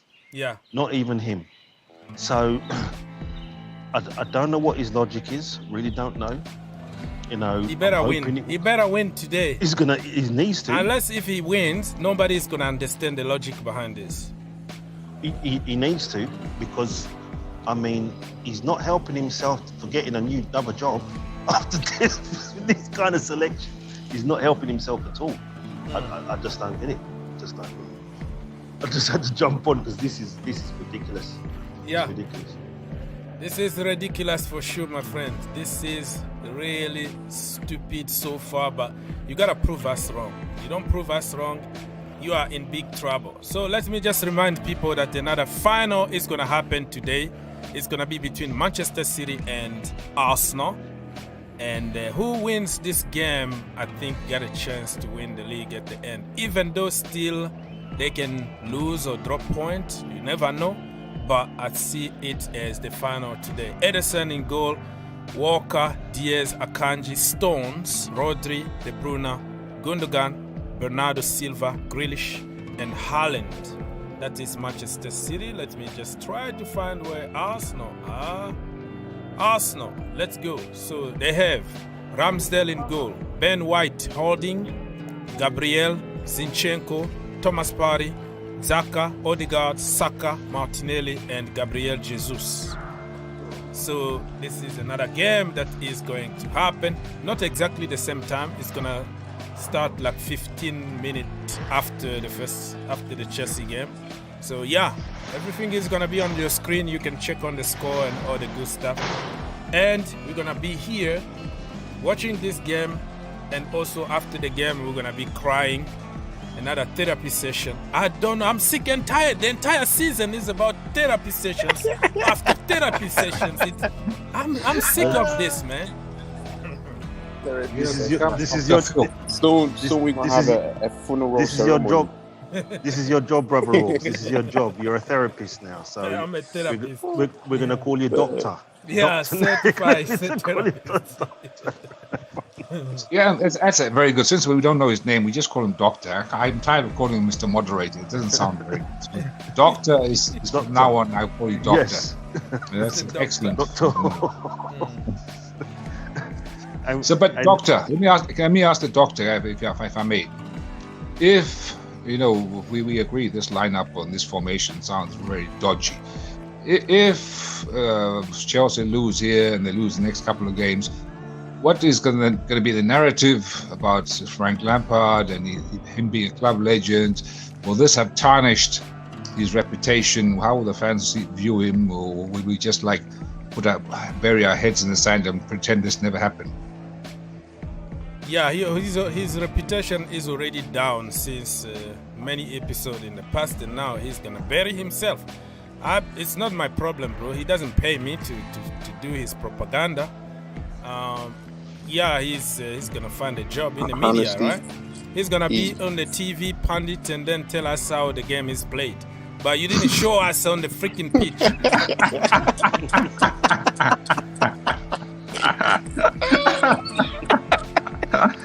Oh my god! Yo, he's speaking the truth. He's gonna criticize Chelsea players. Doctor's lost the plot. Yeah, you sit there, it's just like Steven Gerrard, right? He's gonna tell you what could have been better and what to do. And brother, you were there. You were given money and a team to do it. You didn't do it. And now you're sitting on the television thing and get paid for teaching us what you couldn't practice. How that works. But to be fair to Gerrard, I think he did some studying and got certain badges and blah blah blah and so on. Frank Lampard didn't do any of this. You see, and I mean, who's going to touch him after that? I mean, I'm already giving up because I already think we're going to lose. But tell me, which team? I don't even think a championship team or maybe a League One team. That's the best he's going to be able to do because nobody's going to want to touch him. We have teams here in the MLS. Yeah. I don't think they're going to stoop that low. I'm afraid, Dr. Rungs. I doubt it. Yeah. I think they're going to need somebody with a bit more clout than that. It's just. Yeah. I don't know. Oh my goodness me! I don't know why I have this defeated mentality already in me today. I don't know. I had some energy. Got my coffee in the gas station. It tastes horrible. And then you come here. And then this, I don't know, man. This is gonna be, reverse psychology. It's gonna just help us to win today because every time, even when we put the players that we wanted to see, we don't win. Even when we play good, we lose. So what even the point? Yeah, I was just about to say that. What is he trying to say about these attackers that we have? Because I was just gonna say, if we don't win this game, he's going to have answers to why he didn't play an attacking game. Well, the players are not in shape. They're not good enough. They're not running this and that. So this formation that he brought in, I mean, like I said, it's just to keep a clean sheet. The second half, he going to put Hakim Ziyech or Pulisic or Modric. I don't know who, but all I know is during his interviews, he's probably already writing something that he don't put the blame on. The game hasn't even started yet, just to say the players are not good. Oh, even the players are not good, but just do the right thing, you know. Do the right thing and then say, I did what was what was right on paper, but it didn't happen. We all know that. We all know the mentality is not there. We all know that people really want to follow his instructions because they know that he's leaving. Somebody else is coming with a new philosophy. So now it's about win for him. It's not about improving anybody or promoting any youngsters. It's about yourself. But the decision making from the beginning here is just like awful. But it could be that he's trying to give a message to the board that all these strikers, they are substandard. Get rid. It's not your thing to send a message because they know already and you are not going to stay there. You are here for 1 month. 1 month only and you're gone. It's like few weeks here. Few weeks from now, he's gone. Like 4 weeks only in the job. So you don't have to send messages. You have to focus on do the right thing, the right selection, try to win games, and then save your reputation. That's what you're supposed to do. But this, like I can't find anything to defend here. If you tell me that Chalobah is better than Badiashile, and then we have to talk, okay? You have to explain to me like a 5 years old kid how, you know? I don't know. And you know that I'm supposed to be biased here and say, yeah, because Chalobah is from the academy and I don't do that. Like people don't understand my position. If you are from the academy, you deserve it. I'm gonna praise you, I'm gonna push you. But if you are from the academy and somebody is better than you, and then that person deserves to take the place.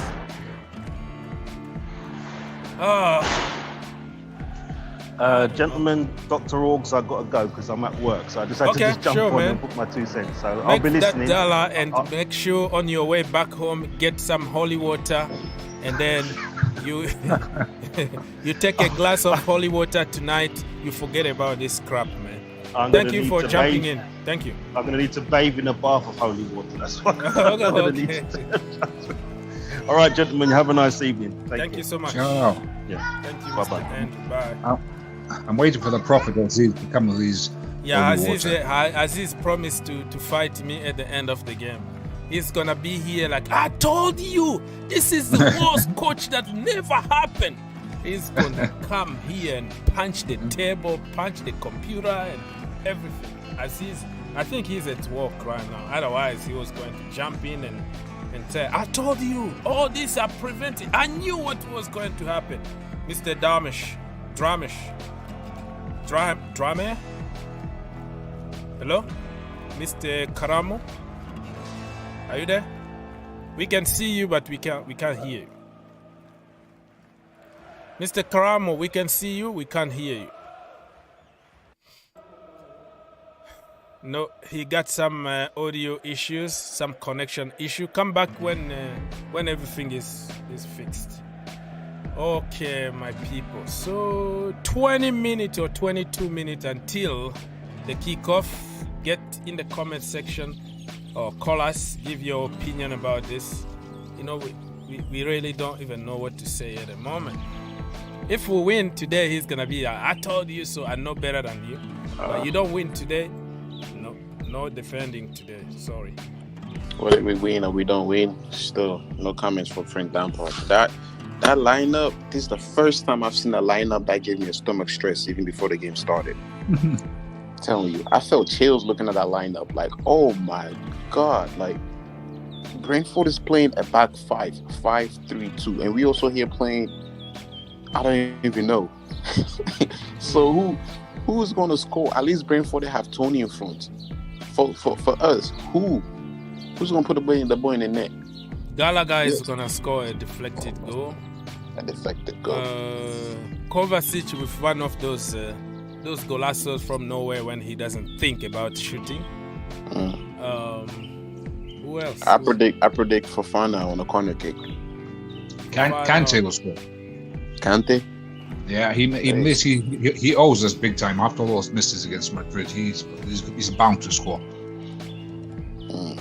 I mean, or maybe scared of Enzo Kante getting injured. Fernandez. I'm still waiting for that golazo, the way he used to score at Benfica. That guy, he can read the goalkeeper very nice, and he can pin the the corner, top corner or top bin. I'm just waiting of one of those golazos from him. Look at Jorginho Frello, the agent Jorginho Frello already scored a goal with Arsenal. So we need somebody who replaced Jorginho to score. That is hilarious that we sold Jorginho and he already scored outside a screamer. And we replaced Jorginho with Enzo. He hasn't scored yet. Yeah. I find that weird, man. I find that really... Mr. Karamo, are you there? Karamo? Yeah, I'm there. Yes, sir. Let's go. Yes. Good evening, guys. Yeah, good evening to Good you. evening here in Dubai. In Dubai, okay. All right. Yeah. There it's very, very hot or cold? It's very hot now. Okay. What do you have to say? The fixture today, I'm not happy, convinced in that fixture at all. Okay. Yeah, my issue is why he bench Badiashile and bring Trevor Chalobah. You know, our second leg against Real Madrid is because of Chalobah we concede first goal. Yeah, that ball he gone for that ball after he go down on that ball, he lose that ball. That at the same counter he go after then they score that goal. Again, you have Badiashile, very good defender. Why you start Trevor Chalobah and that back three? It's better we go for Badiashile, Thiago Silva and Fofana. Then how can you play Kante in the flank? You have dead flank inside your bench. You have dead flank. You play Sterling. We use Sterling for how many games? How many games Sterling is not performing?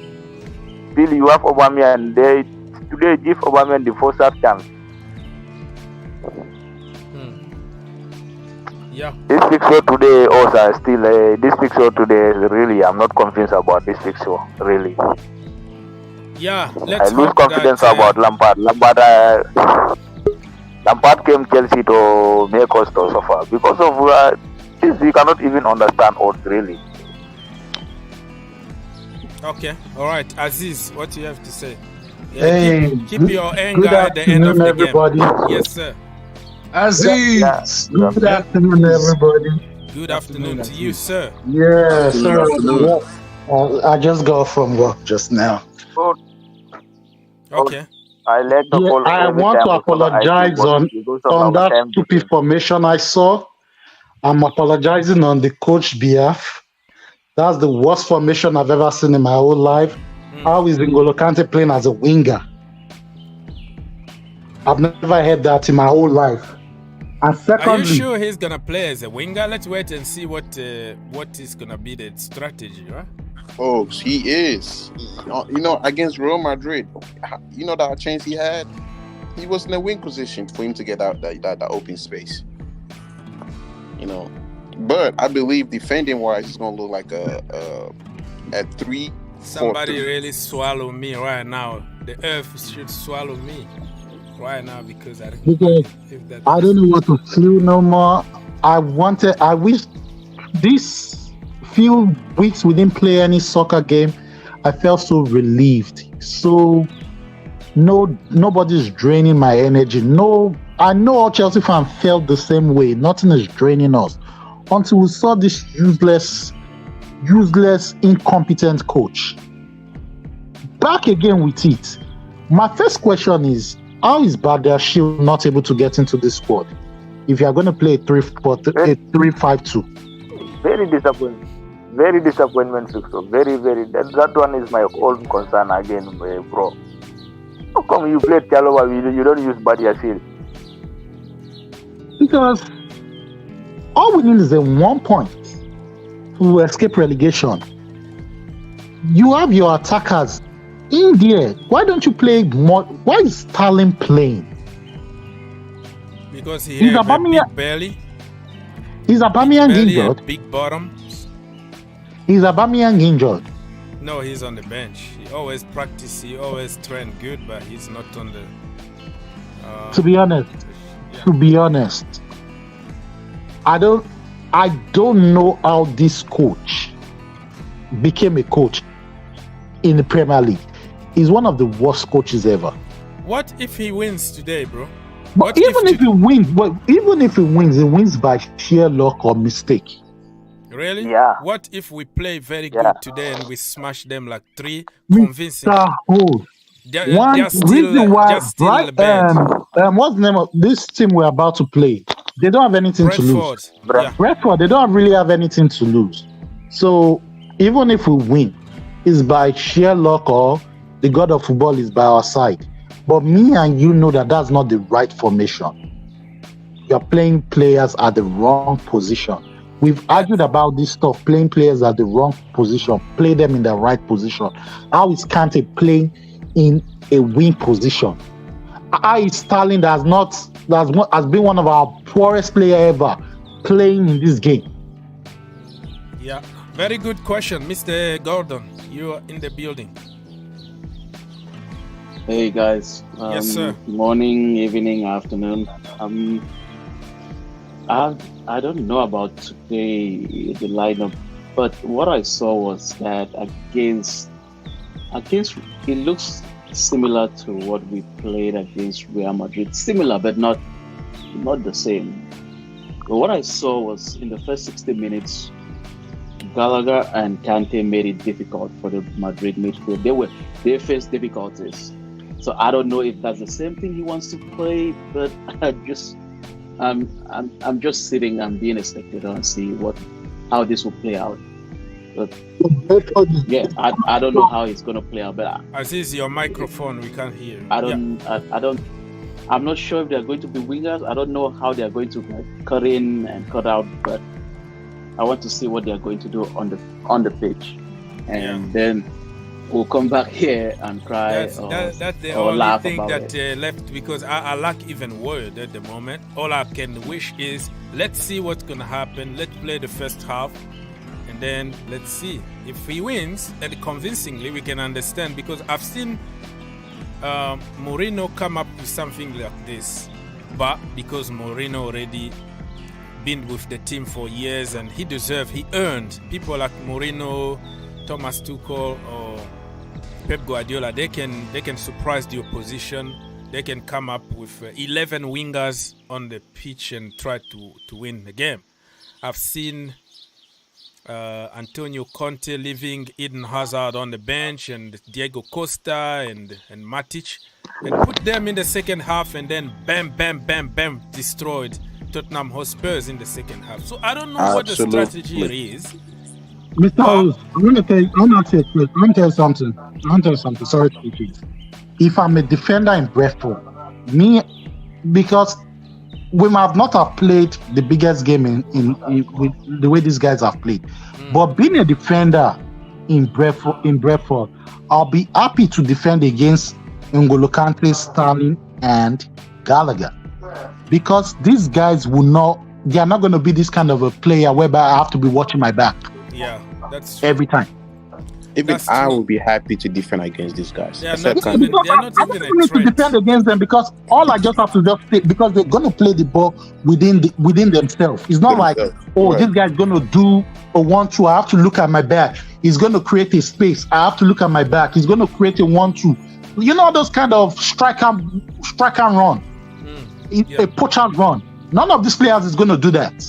So, Lampard trying to play safe against Brentford at Stamford Bridge. This coach is after Harry Potter, this coach is the worst coach ever. He should go back to the training. He should go back to. I don't even know how he became a coach. He should go to. I know coaches will never left that will do better than him. I've always every time I say this thing, you'll be saying, "Oh, I'm English biased. I'm English biased." Apart from what's this guy's name? Apart from Bobby Robson, and Alex Ferguson, who are Scottish. Tell me one British coach, one English coach from England that's done well. Eddie Howe,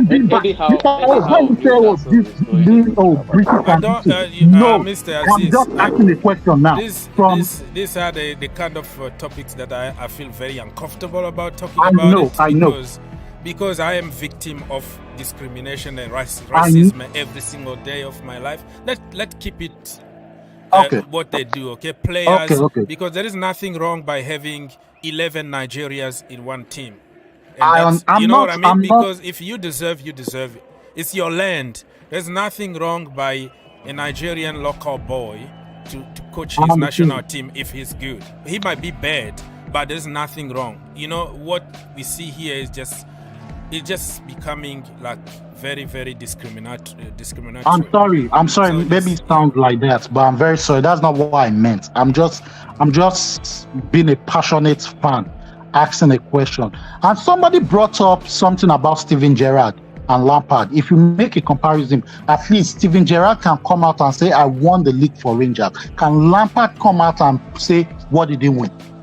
I mean, Lampard did that in 2016. In Scotland, anybody can win that. Anybody can win the league. And if you're coaching Rangers or Celtic, those are the two teams that win each time. So if you go there and coach it, you'll win the league. Honestly, that's why Steven Gerrard came from Scotland, and then he struggled with Villa. So if you say you coach in Rangers and you coach, like Brendan Rodgers went and coached Celtic, you won the league there. He came at Leicester, struggled. So Scotland is out of that comparison. Okay, Pochettino coming to Chelsea. Tuchel came to Chelsea. They won the Farmers League. At least, we can say the same thing about them. Okay, people, don't forget to like. Okay, here you have to ask and beg people. We can make the same comparison that like about button, them. Help me to get 50 likes. The brother is gonna be here. I'm depressed already before even the game. We can make the same comparison about them. What I'm trying to say is that Lampard is not competent as a coach. He needs to go and learn from. He needs to go out and learn from Mourinho. He needs to go out and learn from all these big coaches before he becomes a coach. That's what Arteta did. I would agree with you on that. He needs some time to develop. Maybe be an assistant coach to another manager. That's what John Terry is doing at the moment, being an assistant coach. Yeah. So you go from there. But we can't really say he's not a good coach. He needs that time. Maybe we'll come back in 5 years and see if he's still the same, and then maybe we can say, man, no, this position is not correct for you. I mean, you are a legend as a player. Need that time, but not with a big team. If you are coaching a big team, the expectation is high. If you are coaching a big team, the expectation is high. The expectations of the fans is high. The expectation of the board is high on you. So you have to live up to that expectation, sir. If you are learning your trade, go to Burnley, go to Derby and learn your trade and come back. He did go to Derby. He was there. You didn't see what he did in Derby. He got them promotion. But what about the time when Chelsea couldn't buy any players? All those young players. He went Derby after he go for playoff after he not come for the Premier League. Derby go playoff after he lose that playoff game. Lampard, what this guy is saying, Lampard need to go and do that thing. You need to go and learn for the big coaches. It's better. So all that he did with all the young players he brought into the team when we had no transfer money. Yeah, that one nobody can deny. Nobody can deny that one for him. Exactly. Nobody can deny that. Those Chelsea players. We should point out his Chelsea Academy. Those Chelsea players with Chelsea. Yeah, we know that one. If without him we are not going to know mention Mount, Rhys James and Trevor Chalobah. Nobody can collect that one from him. But if we come to the truth about the forward of the team, we need to talk about also that one. He need to go and learn for the big coaches, and then he come back and be a good coach. Yeah. I understand. Okay, I'm gonna structure this show a little bit because I have, I don't wanna get heart attack in front of the world here live. I'm gonna be on and off. I'm only coming back at halftime and at the end of the game for the therapy session. So, Mr. Karamo, what is your score prediction, honestly? And come back at halftime. I go 2-1. 2-1 win to Chelsea. 2-1 to Chelsea. Okay, who's gonna score? Yeah. That one is a problem for us. But What is in your 2-1 to us. What are you smoking, bro? You okay? Okay. Yeah, I'm okay, but 2-1 win to Chelsea. I know we are going to win 2-1, but the scoreline, who is going to score will be a problem because we know our front line today is not good. Who Maybe is going 2 to score on there? goals, right? We can have 2 on goals. Why not? Yeah, because 2 on last goals. game Gallagher shoot the ball, this deflection goal. This one you cannot count as a goal. All right. Come back at halftime, Mr. Karamo. People's Republic. What are we going to see in the first half?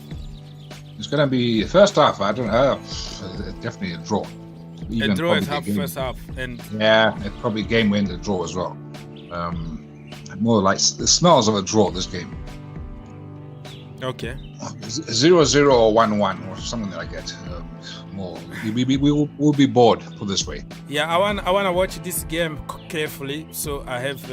So thank you, Mr. People's Republic. Come back at halftime. The game is about to start in 5 minutes. Let's go, Aziz. What is your score prediction?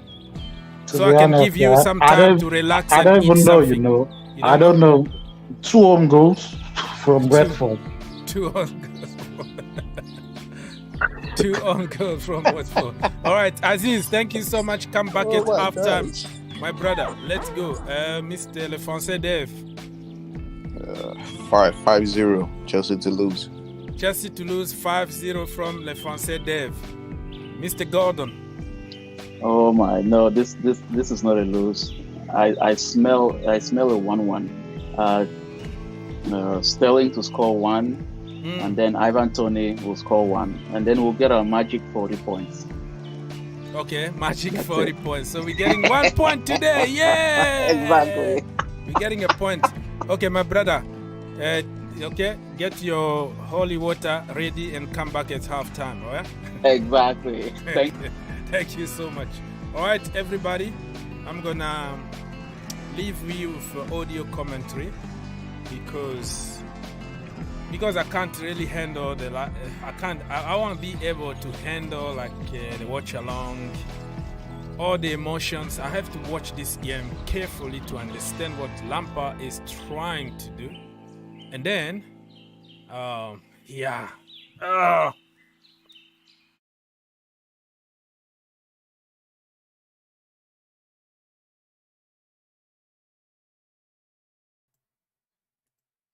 All right, people. So the game is about to start.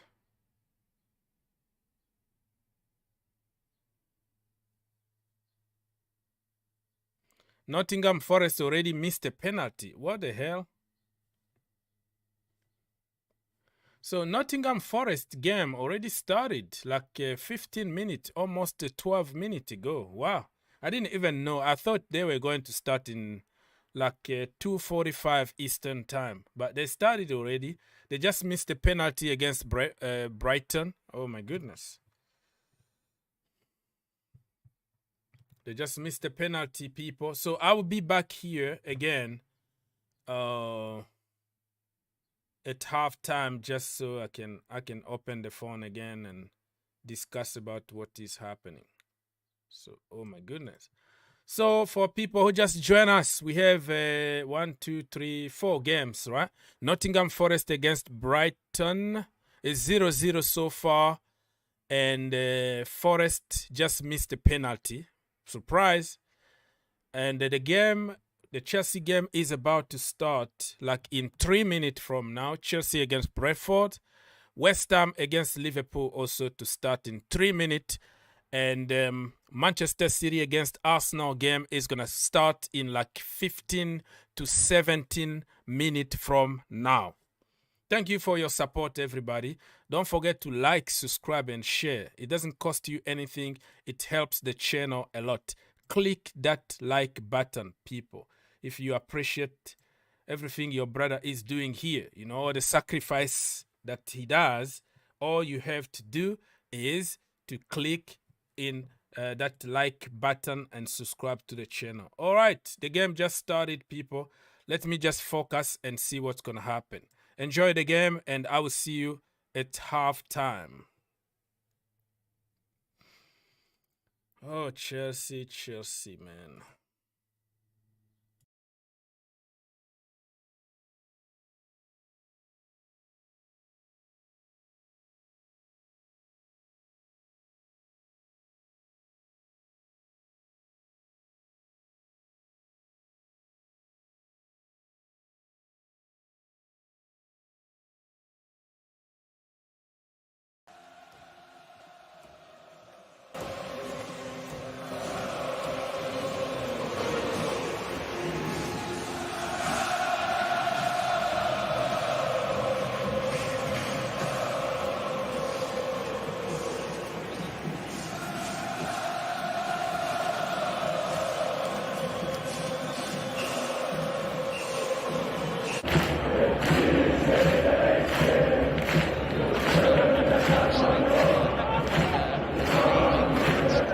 Thomas Frank down there, just embracing Frank Lampard.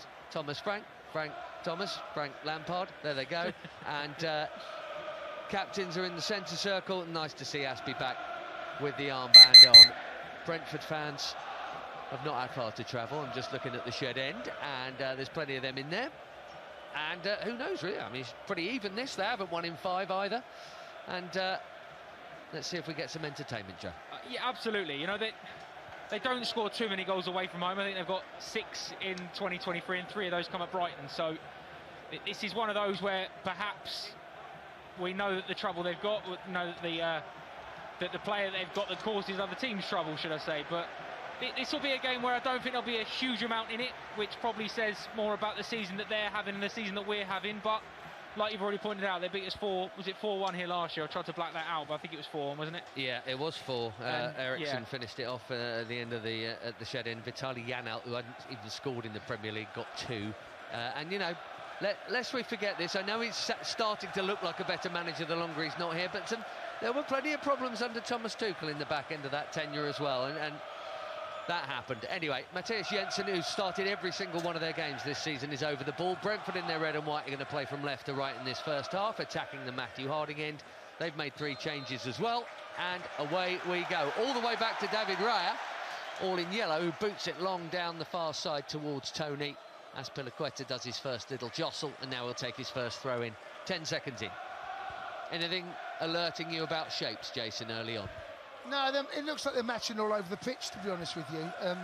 We started off, our wing-backs, Aspie and Chilwell, were quite deep, but I think that's because they had the kick-off. So, and as we saw, the ball goes out.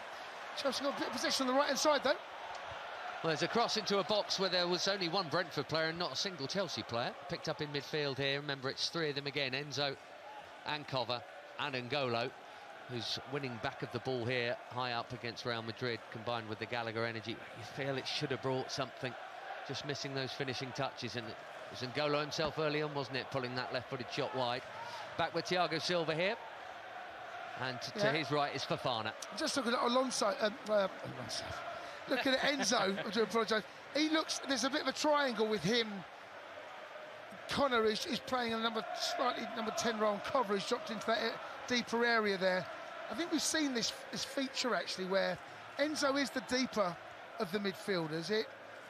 It's more of a kind of a 3-1, and then you've got players a diamond in front. It's obviously it's ever changing, but I'm just going to keep on that. And N'Golo on the other side as well. So it's like a bit of a diamond in the middle of the park. Yeah, it's interesting what you do with that. Frank using a bit like Sarri did at times, and in fact Frank did at times, using N'Golo high up to win it there. Maybe the best passer of the 3 is probably Enzo, actually, so interesting that he would be deepest. It's a poor layoff from Tony underneath us. It'll be a Chelsea throw for the returning Ben Chilwell with his pink boots on. Unacceptable, Ben. Here comes the throw. He twiddles it in his hands. Thomas Frank is out on his touchline down there. Last time out was the best of their recent performances. Actually, they drew against Villa, and as everybody knows, that's actually quite a result. And they should have won it, actually, but conceded with a couple of minutes to go. Yeah, good pressure from Connor, and N'Golo helps him, so they're forced to go long. But that's not good enough. Honestly, if you're going to force a team to go long, you've got to anticipate that. Ivan Toney's bringing the ball, no one's in 5-10 yards of him. If you're going to squeeze, you squeeze because you want them to go long, playing into your hands. So if he goes long, where's he going to go? He's going to go to Tony. Gets a slice out of play, and Ben Chilwell will have another go at taking the throw in tonight. Fair play to you. I'm sure you're all still with us for all of this evening. You're not remotely interested in what's going on elsewhere, but I will try and keep you updated on other games. Remember, it's a full set this Premier League midweek. Everybody playing across Tuesday to Thursday. There is a game of interest vaguely near the summit, but really this is where the action's at. Mid-table West London superiority. Free kick here that Brentford are going to have, right channel, about 40 yards from goal, directly in between us and Kepa as we look, and Kepa organising his line on the edge of the 18-yard box. 7 blue shirts doing that. That's Pilaqueta shouting plenty, and now just going a little deeper, and there's now 5. Look at those. I'm just seeing those 5 over there, boys. We just need to shuffle across a little bit more. Yeah, we're playing a line on the edge of the box, which is the right thing to do, but they're all bunches. 5 on the far stick. I don't know if we've got enough players to cover it that far. Now we've adjusted. Jensen curls it in, and it didn't get anywhere near. Thiago Silva heading it out from, Enzo Fernandez heading it out from not quite front post, but it certainly never reached the big mob of Brentford players on the far post. Raya thumps it long again down that far side. Aspie wins his header, and it's just back inside the Brentford half. They got Rico Henry on that far side, Mads Roersleff on this side. That's their wing backs. It's quite a physical task for Raheem Sterling tonight as well. When you look at that back three of Ben Mee, Zanka and then Pinnock, he's got 3 players that tower above him, and you talk about Ivan Toney bringing the ball down and dropping a little bit deeper. Well, it feels like Raheem's going to have to do that, because if there's anything remotely long that's going to go towards him, then those 3 centre-halves are going to eat that up all evening long, aren't they? Yes. Yeah, no, you're right, and don't go long then. But we try to build Kepa just giving the ball away there. You know, they're squeezing high out there. They're a good side, Brentford. They know what they're doing. They're well coached, and they squeeze. We saw what they've done against Manchester United. That famous game early part of the season. They're going to squeeze, but they don't go in ones and twos. I just watched us. That ball, the world wasn't happy about Toney. Conor Gallagher's gone, and then Sterling's gone, and no one else has gone. And they go long, and Toney brings the ball down. You know, Brentford they're filling areas all over the pitch right now. You know, they can affect. There's a player in a position where they can affect the ball wherever it goes. So we've gone long. I mean, honestly, I don't know. I've got no idea what that's about. You've got Conor Gallagher up against 2 massive centre halves. It becomes second ball. At the possession of Chalobah here, and now in the centre circle, Enzo Fernandez curls a cheeky one to Raheem Sterling, who comes back in field, back to the Argentine on the halfway line. It's also Forest Brighton, huge for both of those tonight. West Ham Liverpool, not so huge there, they're probably all right. This one here, and something else going on up north. Yeah, Enzo Fernandez here. So Brentford are well set. You can see there's a shape there. They've got 4-4-2. Nice shape across the middle, nice shape across the back. Not allowed us to play through them. The players are dropping in. You know, nice shape, nice, good discipline. Chelsea moving the ball about, can't get anywhere. We've got to use the width of the pitch right now. Now they're dropped into a 5 at the back. Good take from Trevor Chalobah, because it wasn't the best pass. Here is the width, just in front of Frank Lampard, Ben Chilwell. Nice return ball from Kovacic. Chilwell thought about a dart down the line. Now it's come back infield. Brentford well set in their red and white stripes. Here's Kovacic in the middle of the Brentford half. All the Blues players now inside the Brentford half. Right channel, Sterling looking for somewhere to go. Brentford are plugging all those gaps very well at the moment. They look... It's a great vantage point. They look well coached. Do you know what? It's a great vantage because you can see what they're doing. They're now a 5 at the back, but they were a 4-4-2. So they're going to come out and break to squeeze our wing back. They're not going to stay in a 5 at the back, because we will have areas in front of their wing back. So it might be Rico Williams on one side, it might be the other foot. So what they'll do, they'll change right, and then they've plugged gaps. There's no way through, passing, but there's no real... There's no... You know, where are we going? That's the question. Where are we going? There's no movement. It's pass, and Brentford are, right now being not asking. I know it's early, and a great tackle there by Connor, and we might be able to break out on the right hand side. But right now, I'm not feeling any energy. No, agreed. Here's Ben Mee, left of the 3. Picking it to the right of the 3, Jorgensen. if he has Zanka on his shirt, I'm still calling him Jorgensen because you're not having nicknames like that. Honestly, it's the thin end of the wedge once you start calling them Chicharito and Zanka. Can't repeat the nickname you make us call you, Ben, but... Roslev is going to hand the ball over here. He was going to take it the right wing back, throw underneath us here, right wing for Brentford, but Jensen has come, and I think he's maybe winding up for a longie here, is he? He's just had a wipe and they're all running away from him. Mind you, he's not got much of a run-up if he's going to hurl it long from there. He's not, actually. Now they're coming short again. Visa trying to buy himself some room, and here he is. Visa in for Bournemouth tonight.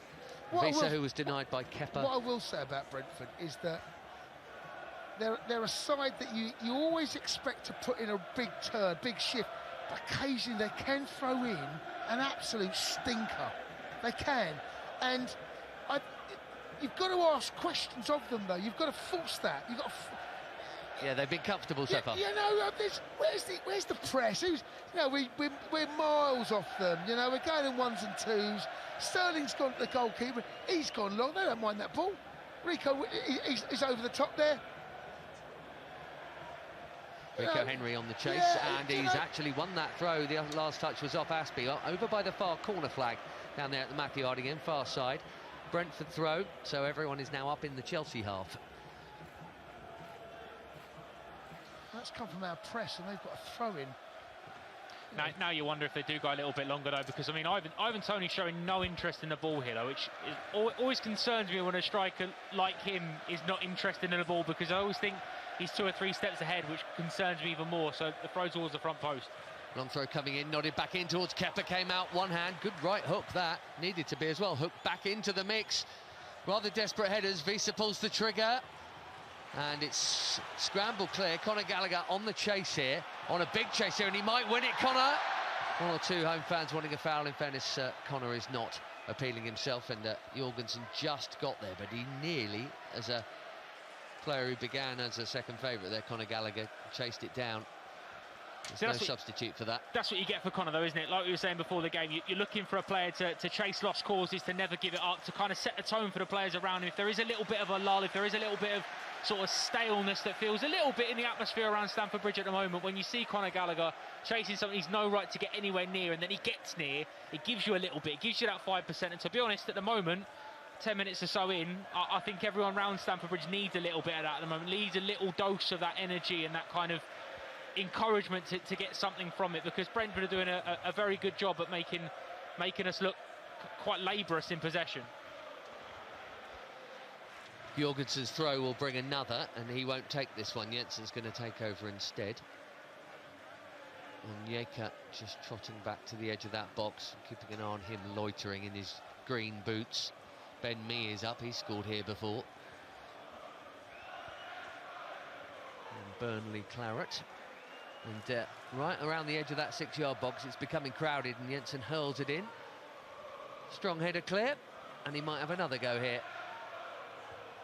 Well, pretty unspectacular 11.5 minutes, gentlemen. Yeah, I was going to say that. I hope he does have another throw, a long throw, because there's about 4 times now where they've tried to pump something into the box and it's not beat the first man. So we'll take that all evening. Maybe. Promise of a counter here. Chilwell finds Conte. Conte tries to scoop something forward towards Sterling, who did battle away there with Ben Mee, but Ben Mee got there and hoofed it. Here is Fofana. Visa's run under the ball and messed that up. Nicely done, Wes. And nicely done N'Golo Conte. Right, he's not got the range of passing, we know that, so give it simple, he has. Chalobah, Kovacic, inside the Brentford half now. 12 played at the bridge, Chelsea in blue, playing from right to left, looking for the opening goal here. No goals anywhere else. Oh yes, there is. West Ham 1 up on Liverpool.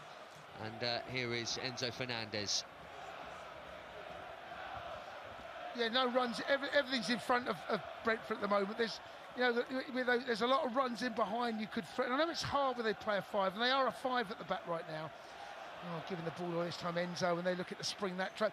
But threatening behind. Can we see if we can get in behind their wing backs when we win possession early? That's when you play a 3 at the back, the space is always behind the wing back, so the centre halves don't want to come out. So the ball's been played out of Trevor now. Look where Chilwell is. Connor's made a run there, but they're stretched at the back. Thiago Silva's got a really slack pass, and it wasn't a hard ball, It's that. sloppy at the moment, but I'd like to see us try and just ask a few questions of their defensive line. At the moment, everything we're playing is in front of them, and as a centre-half, you can see everything.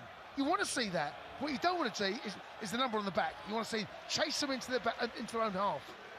Onyeka has just managed to play a 1-2, and he nearly flipped it through the channel there for the run of Visa. It's a good cutout by Chalobah. It nearly bent round the outside of him. Chilwell has it underneath us now, into Conor Gallagher. Good give and go, lovely first touch from Conor. And Chilwell off and running now towards the box. Sterling is in the box. Chilwell nearly threaded it through to him, cut out on the slide by Ben Mee. Throw in at the corner flag by the Brentford fans. That's more like it. 1-1-2. Do you know what? That is a lovely piece of play, because we dragged them out. Their wing-back's gone high and closed in on Ben. It's a lovely little 1-2, and that space I was talking about, where I was asking the ball to be played, Chilwell's galloped into there. He had one target to hit, and Sterling, not a lot. You're asking for the midfielders to come and join you. Didn't quite happen. Thiago Silva in the centre circle. Lucas Paquetá with the West Ham goal, incidentally. The other one hasn't kicked off yet. Chalobah to Kovacic, Kovacic to Sterling. Sterling here gives it to Ben Chilwell on this near touchline. Sterling made a cute little run. Conor Gallagher tried to flick it his way. He did. You know what, Ben? You're absolutely right. He's made a run there. It's the first time I've seen us threatening behind. But too few players playing the cute balls. We don't have a Fabregas or a Mata these days, but should be enough out there to play them. I saw one the other day, and where was Enzo Fernandez who clipped that on for Havertz? Was that Leicester or West Ham? One of them. Away. Those little balls, folks, not enough of them have been played this season. One for Havertz, one for Felix, wasn't it? The Leicester away one, was it? For Havertz with a loft over the top, and then the Felix offside goal at West Ham, or was it onside? Well, he had one that was offside, one that was Felix scored onside, about 15 offside goals, and a VAR and offside. I mean, I keep looking down thinking, has he really only scored twice? I think your notes are out of date, Ben, but they're not. He has only scored twice. He's put the ball in the net about 15 times. A bit like Timo Werner, who had, I think, 17 goals that were disallowed one way and another, which is incredible. Do you know what? We're starting to grow into the game a little bit here, you know. But now they've just played out quite neatly. Yeah, we're starting just feel as though we're just starting to, maybe it might take us 15, 16 minutes, you know, to get to shrug off what's been a difficult time for us. Oh, high foot on Conor Gallagher. He's asking the question. The referee did just have his finger to his ear, but on it goes. Nothing doing. I'm happy the last 2 or 3 minutes, you know. I've noticed that Fofana's now stepping in to the area. If they want to sit deep, stride in, you know. That's where our centre-halves can do that. Sloppy pass there from Covenant. You know, that's too much of that from everybody, actually. Well, a fair few of them anyway. Thiago Silva nods it down to Wesley Fofana, who's ditched his black boots tonight, which any of you who listen to us know I'm a big fan of, and a little bit disappointed in you, Wesley, if I'm honest, but he's playing very well, and has done it ever since he started, really. And if only, I'd love to have seen him for a full season, that's for sure. That defence has had to chop and change so much, and it's only the 14th time he started a game for Chelsea tonight.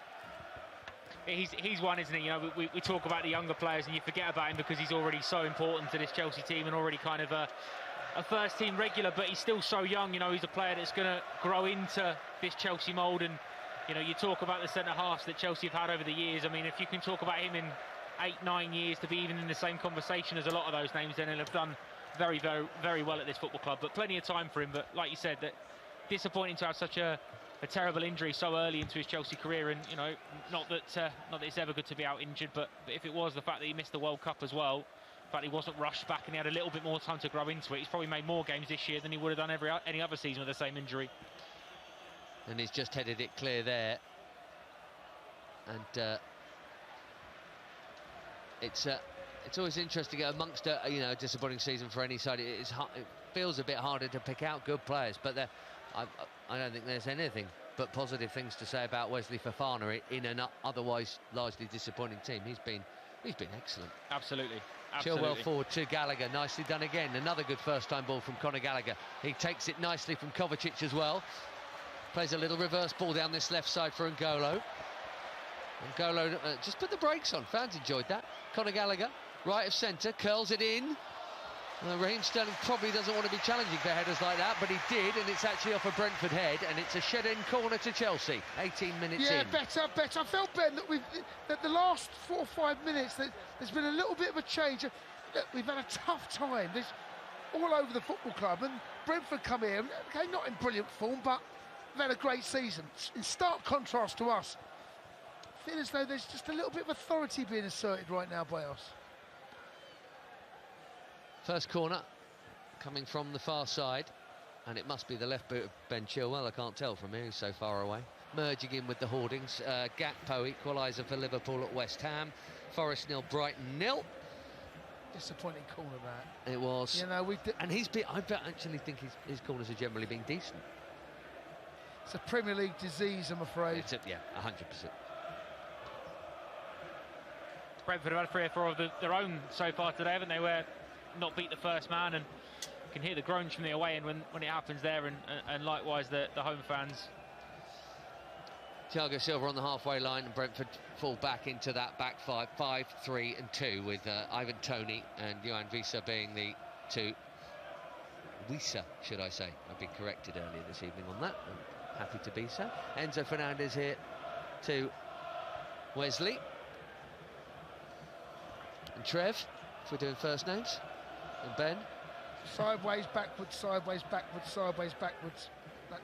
That's you know, and Brentford, like I said, everything's played in front of them. They can all see the passes, no threatening behind. This is easy to defend against. The movement, I've just seen Enzo trying to get into that midfield space there, but he's then covered. And is that not okay, just out of interest, on a patient's front, to do it a bit until maybe a gap does come, or are you saying you have to force the gap? Because if they then go for the killer ball and they give it away because it didn't work, we go, see, that's an unforced error. No, but that's who we are at the minute. We are that's not just that particular passage of play. Better though, giving the ball away again. Aspie pinched it, Fofana gave it back to Brentford's midfield. Now Fofana heads it into N'Golo Kante, turns near the centre circle and lets Kovacic take over. See, right there, I think Sterling can make a run. I think right there, ball over the top, make the run. Because look how high up the pitch we've won it. They're high, spin the ball in behind. That's why he's there. Didn't even look. So Cover didn't look for the pass, Sterling didn't look for the pass. Nothing wrong with turning him round, is there? Here comes Fofana up the right. You've got someone like Sterling up top.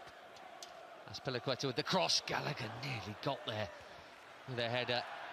But Pinnock did get there. No foul. Brentford won a free kick, and N'Golo hits one, and a big cannoning deflection sees it boom behind the David Raya goal in the shed end, and it'll be another Chelsea corner. Right, Ben Chilwell, better one, please. I think that's a foul on Ivan Toney, if I'm being honest. I think Trev's got a little bit too close to him, a little bit. It's a clever one from Toney because he knows exactly what he's doing, but 9 times out of 10 you see them give it, don't you? 100%. Looking at that replay, and you didn't need that, so you should probably be a referee. But he has. The referee's the blind side of it. I was waiting for the referee to give it, and maybe the referee's a little bit too close. He can't see the push. He's just seen 2 players. Just sees Ivan Toney falling towards him. Miss out the first man, please. And the referee's got a little bit of work to be done on the edge of the 6-yard box. Is that with Sterling?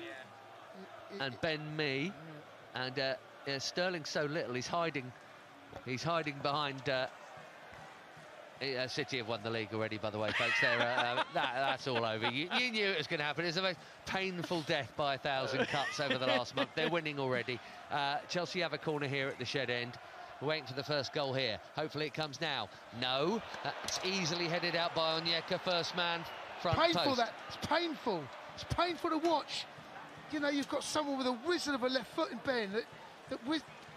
Anyway, we've got Connor on the left. Yeah, now Mateo Kovacic has got it. Trevor Chalobah, Enzo Fernandez in the middle of the Brentford half. Get it wider earlier. Aspie does that. N'Golo is the right winger, clips in the cross. It's a better one. Thiago Silva header on target. Little bit slippery, but it bounces just in front of David Raya, who's lying on his front. It's an effort on target. Yeah. But, you know, largely untroubled. Raya's going to go long again towards Ivan Toney, which is no surprise, really, because already you see that battle between Trevor Chalobah and Ivan Toney is a bit of an interesting one, isn't it? So far, Trev's done well, though, I think. Yeah, he's a tricky customer, we know that. We spoke about it before the game, Joe, didn't we? You know, he's a handful, the boy. But neither side at the moment. We're 23 minutes in. How are we 23 minutes in? Nothing's happened. Quite a night for the keepers, isn't it? David Raya's just had something to do. Brighton are winning at Forest, by the way. Brighton a little unlucky, I think, that they're going to fall short in the Champions League shout, and that absolute outrage of their Tottenham match the other day. Without that, I mean, really, they could be genuinely in the Champions League conversation, but they're winning at Forest, which is bad news for Forest.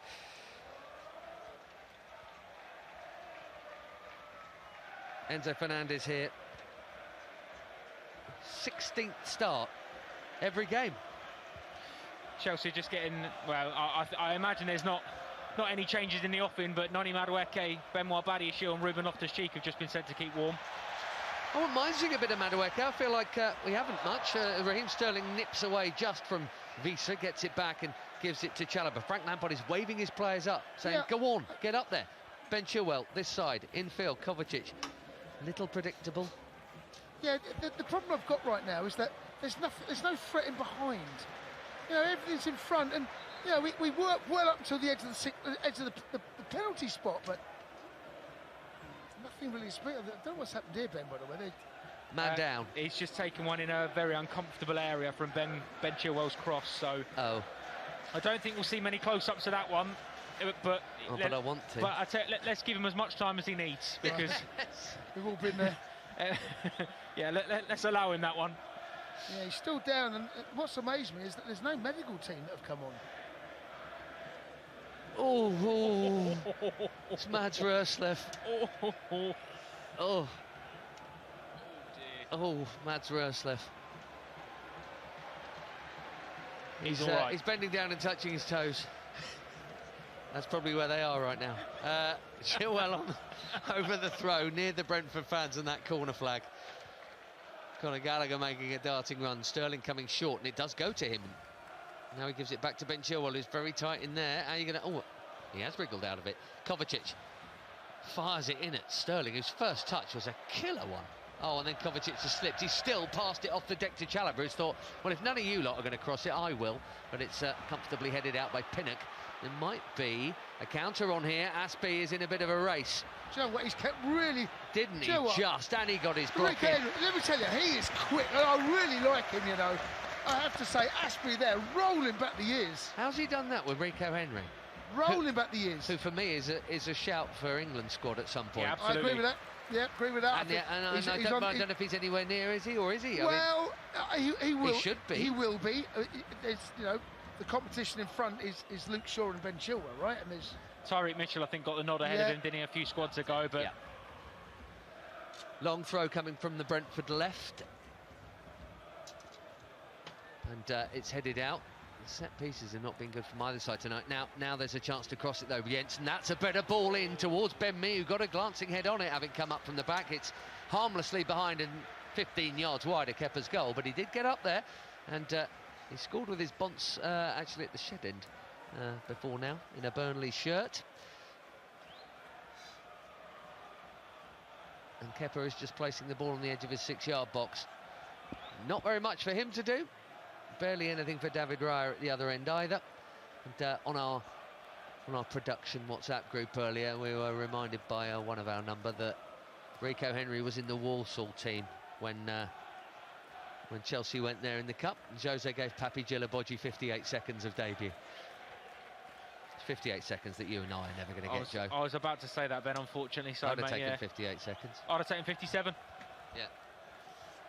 Wasn't there a very odd goal scorer that day as well? Kennedy. Yes, it was Kennedy. And Ruben Loftus-Cheek.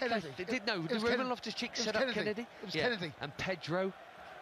Kennedy and Djilabodji. They now play at the Poundland Stadium as well, don't they? Which is a nice little touch for Walsall. Wow. Yeah, Rico Henry was in that team, and Romain Sawyers, who was quite a decent player for West Brom. Was that Dean Smith's Walsall? Very good shout. I think it probably was, wasn't it? Or was he at Brentford? And now he's at Leicester, having been at Norwich and Aston Villa. It's all very confusing. David Raya here back with the yellow kit. He's played every single minute of this season, David Raya, for Brentford. Yeah, being linked away, right? There's a number of clubs. I think Manchester United have... He's an international now, isn't he? Yeah, he's been linked with them. He's as we've just seen there. Lovely ball to this near flag. Frank Lampard could have controlled it, yeah, it's with his feet, you know, and there's a lot to like about him, you know. It's a nice ball. Big crossfield ball to Rico Henry, who's taken that down. Aspie is with him. That sprint.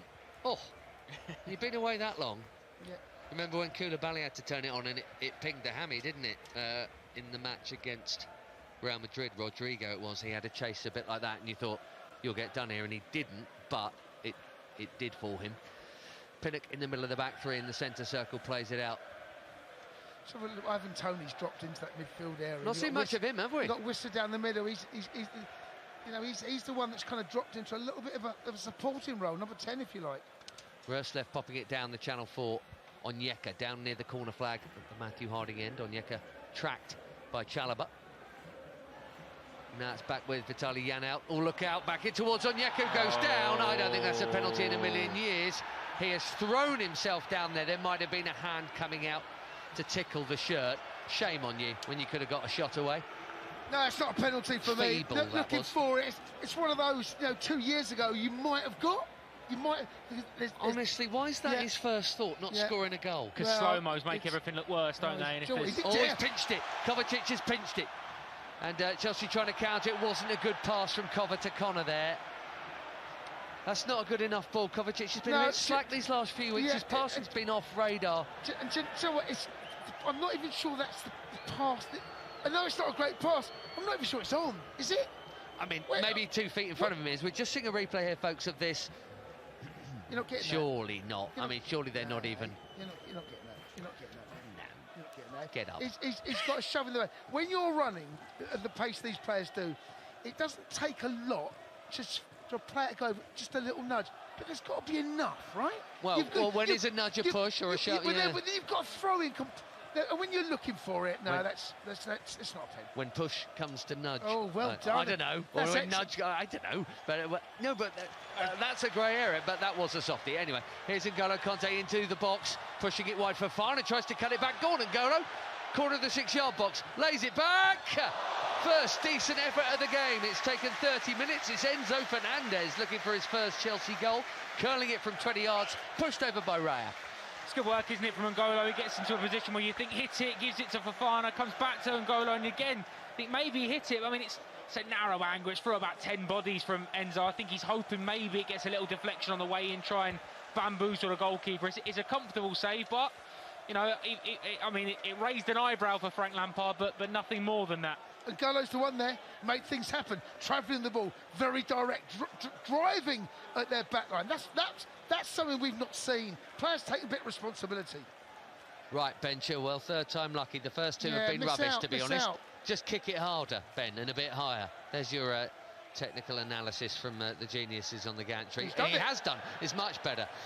Ben Mead's headed it back towards him mostly, but picked up here by N'Golo, corner of the box, cutting infield onto his left. Is he going to shoot? He is. It's into the Brentford fans.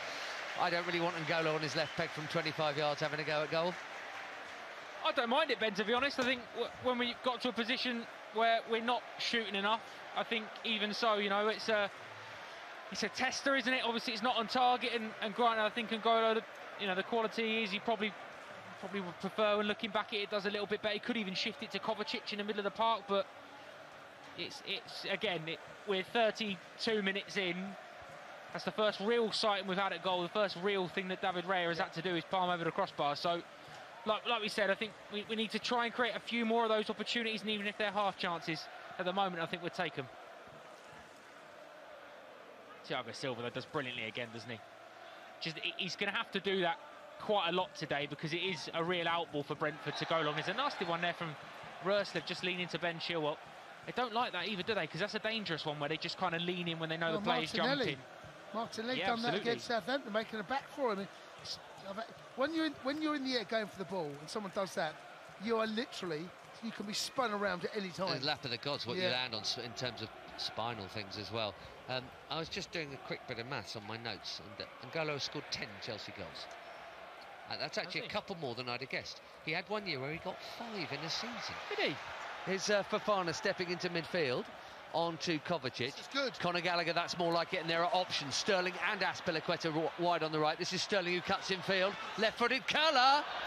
Wide of the far post, not that dissimilar from the N'Golo effort a moment ago, but OK, that was more like it. There were runners and options. We have runners and options and movement. Wow.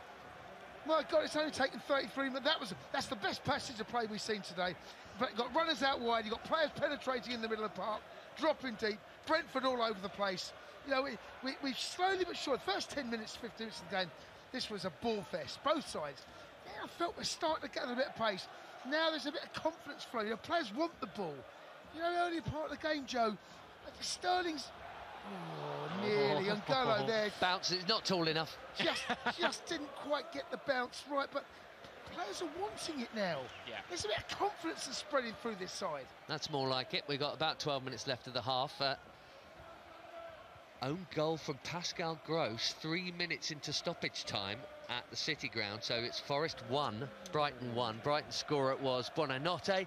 So let me be the billionth person to say that could be good night for Forest, except that they have now got level. 1-1 West Ham, Liverpool, and KDB. Remember him?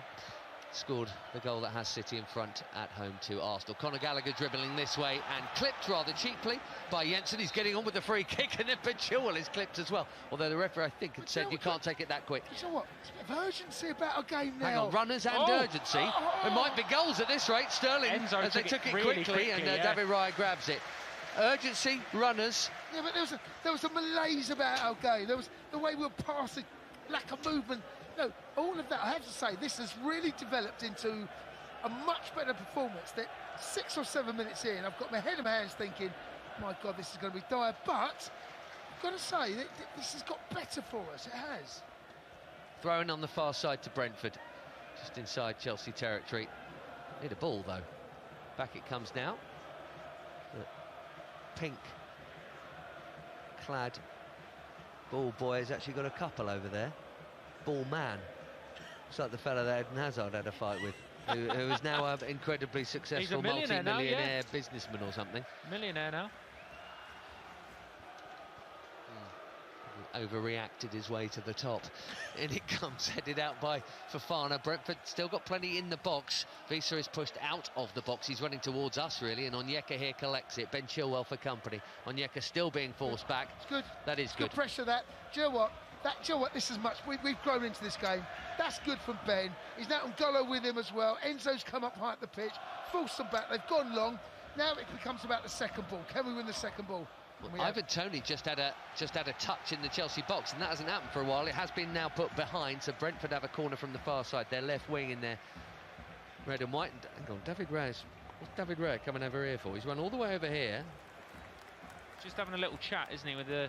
He's having a chat with someone that isn't Thomas Frank, and Ashley Cole's come out of the home dugout, and well, I hope the Brentford players don't see that David Raya's over here and they take the corner. If Chelsea break, there's an empty net down there at the shed end.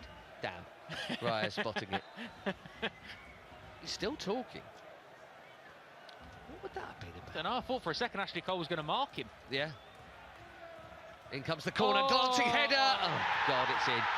1-0 Brentford. Another set-piece goal against, I'm afraid, folks. Somewhere in the middle of that, I think, is Matthias Jorgensen. And there's a big red and white mob.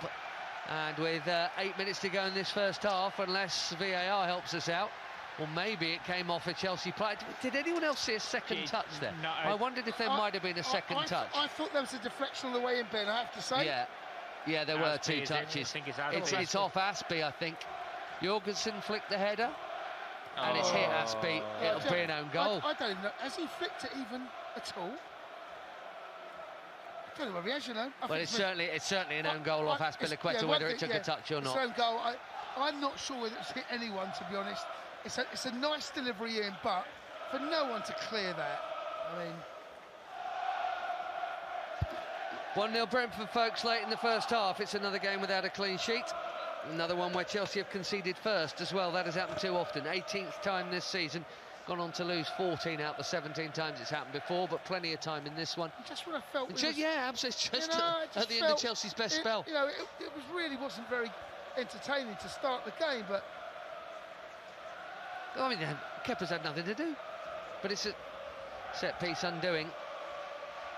If you remember, it's been an issue well before Frank this season, for sure. In fact, it hasn't been an issue under Frank at all this season, but it was previously. And it was for Frank, actually, first time round it was happening a lot.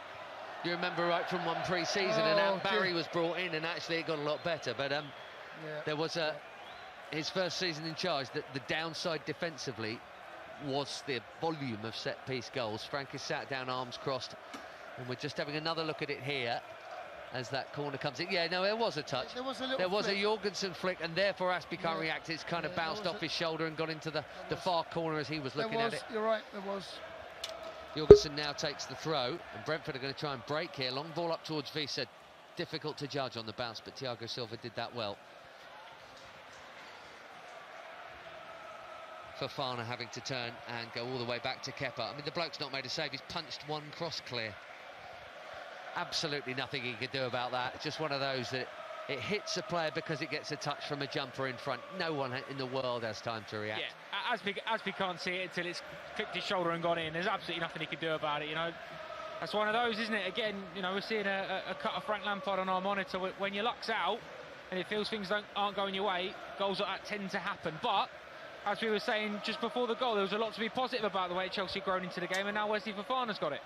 I like it when he steps up. It's good. Here is Aspie now, wide right, deep cross. It's going to be too deep for Ben Chilwell. It's going to bounce and then go out. Not one of Aspie's better balls in. Brentford fans there seeing the ball roll towards them. And we have 5.5 plus any stoppage time to play here. Yeah, we have a couple of crosses. Oh, do you know what? It's definite touch before Aspie. Yeah, I can't quite see. Anyway, there is a touch. There's two crossings on this right-hand side. Both have been way over here, but there's no one in the box with any height. Even if it's a brilliant ball, you've got Sterling in there against me and Pinnock. I mean, what? And what's the thought process there? The chance here, by the way. Look out, Wesley Fofana with some strong defending under duress brilliant. from Visa. He has brilliantly marshalled that back to Kepa, and it could have been awkward. Well, it was awkward. Ben Chilwell beneath us here on the Chelsea left, infield to Enzo Fernandez, who wants to spread it and does to N'Golo. There's another ball on. N'Golo's, there's been a lot to like about N'Golo today, you know. All action, moving, but his movement, playing high up, you know, threatening him behind. He's been the one big bright spark. It's a lovely ball, that ball. Kovacic, Gallagher, left channel, 30 yards out. No width. There was no, Ben Chilwell was inside. He'd done his little underlapping run there, which does give you another potential ball, but Brentford nice and narrow and compact. We're happy with that. Kovacic has it in the middle of the Brentford half. He switches it to his right. N'Golo Kante in field. Raheem Sterling dropping deep in the right channel. Aspie outside him, coming into the box. Back to Sterling, who takes on his man. Now there's a chance for a ball into the box. Azpilicueta tries to flip it round the corner. A cheeky little give and go with Sterling. Very Manchester City, actually, on that side.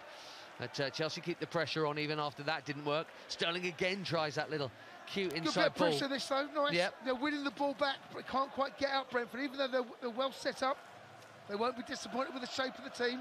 They're well set. Trevor Chalobah. Kovacic. All of Brentford back. Compact, narrow.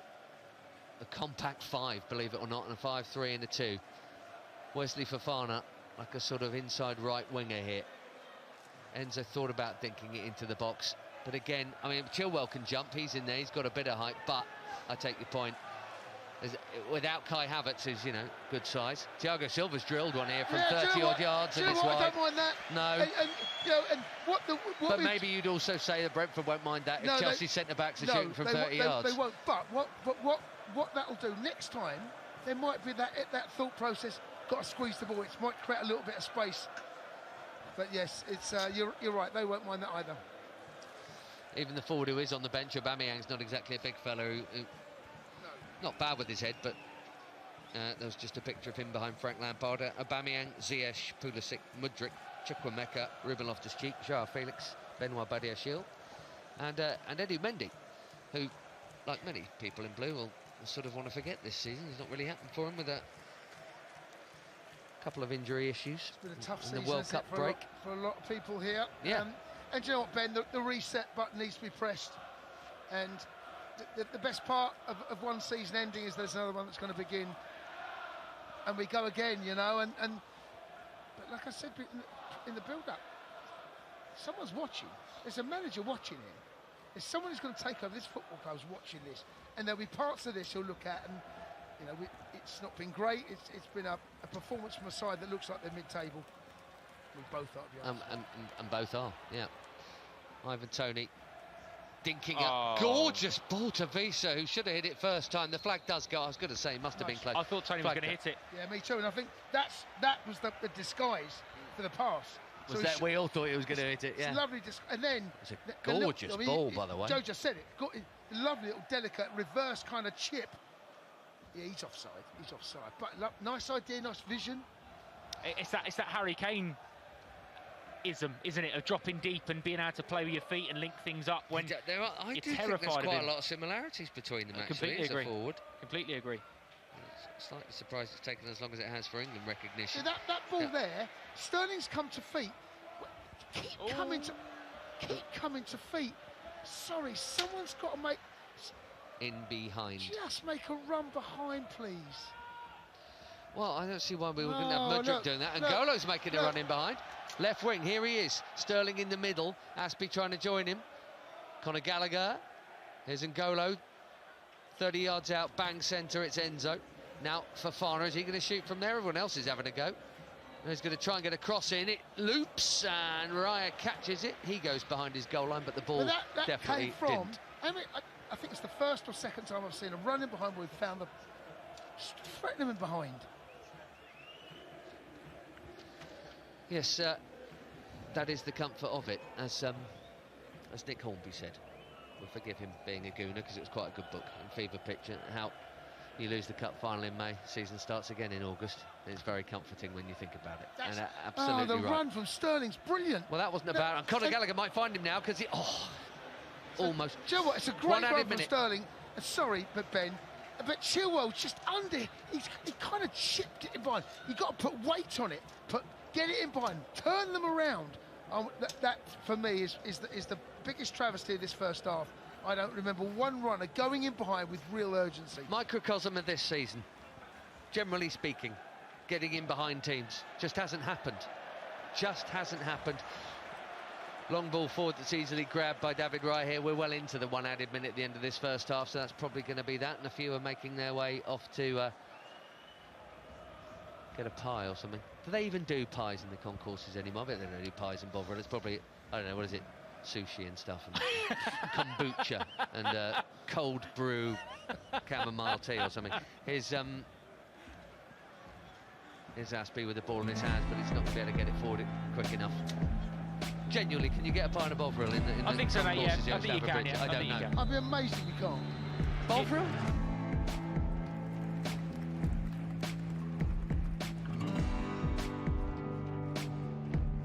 Well. Chelsea 1-0 down. 1-0 down, people. Are you surprised? No, I'm not. No through balls, no nothing, zero IQ in the final third. It's just a Chelsea thing. It's pure Chelsea thing. Dev, talk. Are you there, Le Français? Yeah, I'm right here. You know, own goal. Wow, Aspilicueta. Surprise, right? Aspilicueta, world class Aspilicueta. That's why I didn't want to even see him in the starting 11. I said it, he doesn't have a place there. I can't blame Kepa, but also, if Kepa was like... some kind of authority to, come off the line and position himself better, or even dive for no reason, just in case. He never helped when it comes to set pieces. I don't know, man. Probably nothing he could have done, but at least command that box, at least dive, do something, put some kind of, push people in the box, do something instead of stick on the line as per usual. Right. This, I mean, I don't know. This is our fourth manager, back to back. It's I feel like a broken record. We've said the same thing over and over. Yeah. And it's just at this point, even if you bring in Pochettino, I believe he's going to say it's time to go to the market and get some new players or something. But the one that we have, we're not using them correctly. We are not using them. Yeah, true. No, True, I don't agree. think what Raheem Sterling is doing there. I mean, if it was like a Modric, just something, man. Try something. And Raheem Sterling was so selfish. He could have passed the ball for Kovacic to shoot, but instead he forced his left foot. Like our team are not playing with our first instinct. It's like they get the ball and start thinking. You're supposed to think you're supposed to before even the know ball comes to it you. Gets to you. You will see, Right. like somebody when somebody is making runs behind defender, we don't put a through ball. We just need like to slow and just Slow the ball, like hold it instead for of 2 like seconds. pass it first time to the person, and it's always the wrong decision. The wrong decision always. So I don't know, people. Listen, man. It is what it is. We expected this since when we saw. And the second half, I'm afraid we're gonna concede more because we're gonna come out. We're gonna try to get even a draw, and then when you come out, and then the defense is gonna be shaky and Exposed. Right. Yeah. Even throws, just fast throws. We don't do it. They will hold the ball for how many minutes? Chilwell, you could have done a fast throw and then let's keep playing. No, he's waiting for. Like, I just don't get it. I don't get it. I don't. Somebody is complaining about the sounds. Let me double check. Let me double check on the sound. Is that too much or not? Is it too loud or too small? I don't know if the sound is coming from somewhere. Let me double check.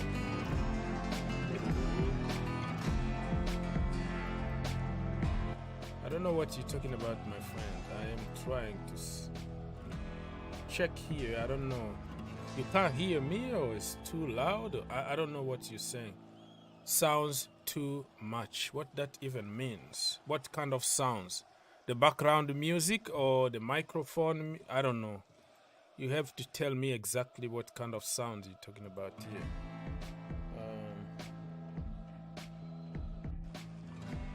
It's cool now. I just don't get it, my friend. I don't. What hurt me the most is, was that Brentford's first corner kick? Yeah, first corner kick, first set piece, and I told you on the first set pieces, and you have Kepa and Asby. I know it's not Kepa to blame, but him just standing there on the line never came out to help release the pressure or push some people in the box, try to create some chaos. He's gonna just stand there and watch ball watching until it's in the net. And what's up with us? We can't even cross the ball. Even the commentators are speaking about it. While the game started, he said he don't whatever formation we are using, and with corner kicks, he goes to say some stuff like Chelsea do not know how to cross and then struggling and stuff like this, and I'm just here like.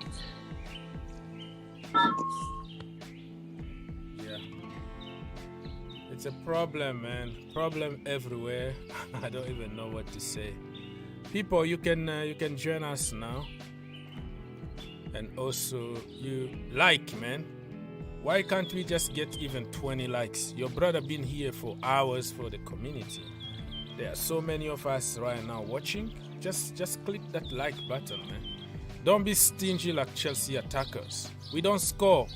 And you don't even click the like button. The like button is always a win-win situation, right? You can score. If Chelsea don't score, you can score here by just clicking that like button. Come on, man. And this is the reason why Chelsea don't score goals, because people are just stingy everywhere. Oh man, this team can't score a goal. No attacker, no striker, no nothing. Yeah.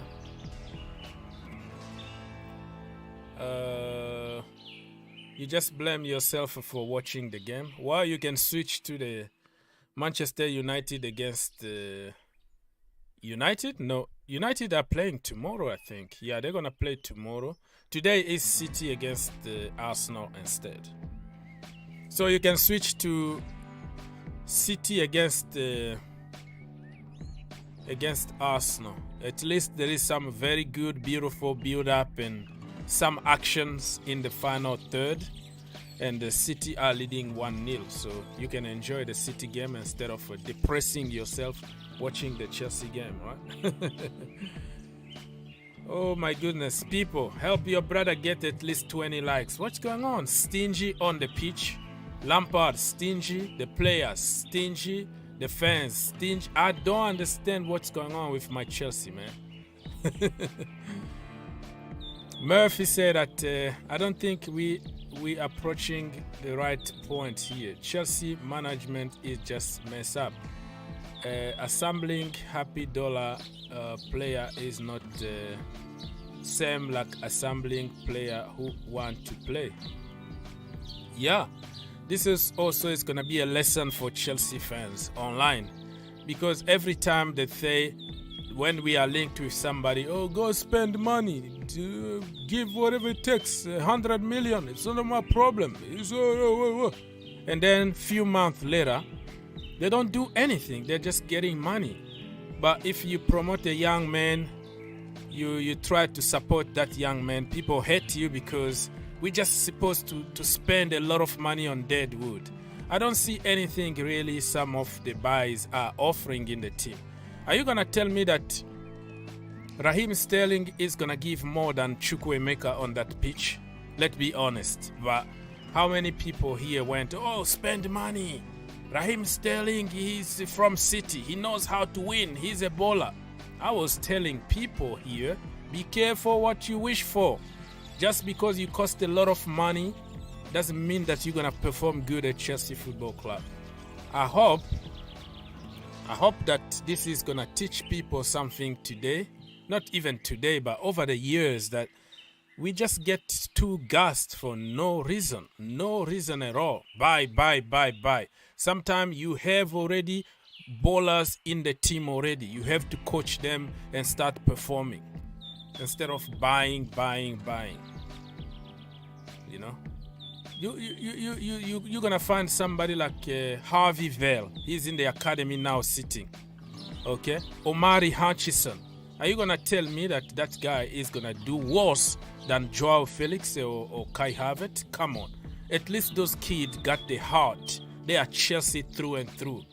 They are from the land. They understand what it means something even to run on the pitch. But just because we don't like them, they are from England, and then we have to go and buy a bunch of overpaid dead wood that will never do anything, no passion, no nothing. They are there for money. So I hope somebody is gonna learn some lesson here during this period that we are going through. And you will see the end of the game, somebody who is gonna be blamed is gonna be Conor Gallagher, or it's gonna be Trevor Chalobah, because they are from the academy and they are English. Tell me what mistake they made during this game. Nothing. There are even the people who are just showing some heart, some urgency, some energy. But people won't see that. They're gonna just wait for just one little mistake so they can lead their narrative and their hate toward those kids. But we have overpaid fat cat on the pitch who are doing nothing and who get praised 24/7. Believe me, we lose the game today, it's gonna be Chalobah, it's gonna be Gallagher, not anybody else, not Sterling. Sterling is English, of course. He's gonna get some hate, but we don't really feel like he's English, do we? And he's not from the academy, so he deserves all the credit he's gonna get. And then Aspilicueta score a non-goal, it's gonna be, oh no, was unlucky. You know, it was unlucky. But Chalobah scored that own goal, it was never going to be an unlucky goal. It was going to be, oh, you see, this is English players. This is academy. You know, you praise academy. Did you see the own goal? As if nobody is... I don't know, man. All right, Mr. Sam was saying, even myself, I can come up, or you can't come up with this kind of lineup. When I saw the lineup, just focus on Arsenal game. All right. You are the happy one. Emmanuel said that I can't watch Chelsea game for now. I don't want to be sad anymore. I deserve to be happy. All right. We start dropping points since the inclusion of Enzo, Modric, Fofana, and Cucurella. It is what it is, my friends. The problem is everywhere. The coaching also is a problem. The lineup is a problem. The players themselves are the problem. It's all over the place. But man, some of the stupid goals that we are conceding, it's just like a curse on Chelsea or something. It's a big curse on Chelsea. We have to apologize to Lukaku and Tammy Abraham or something, because I don't understand why this keep on happening. All right, the game is about to start, people, in a few minutes from now. Another depressing 45 minutes, and I am afraid that we're gonna concede 2 more goals, because the second half we're gonna go for it.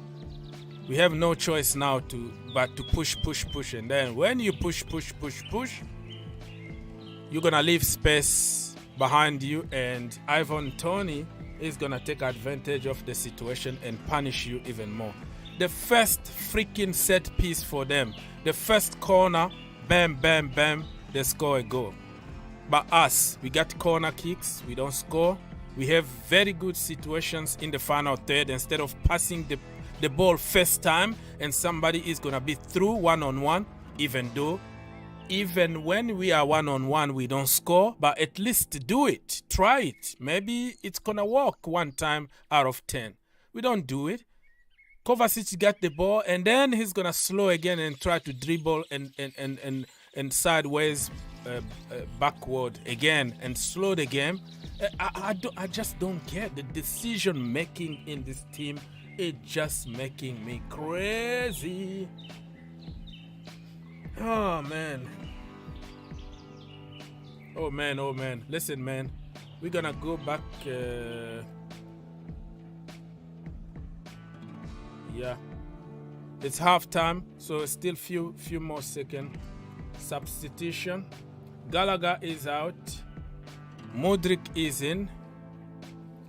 Gallagher out, Modric in. I don't know what we're gonna do now. Okay, people, I will see you at the end of this game, because I came here for you to call, but nobody called. So I have to disappear, because I can't handle this stress myself here.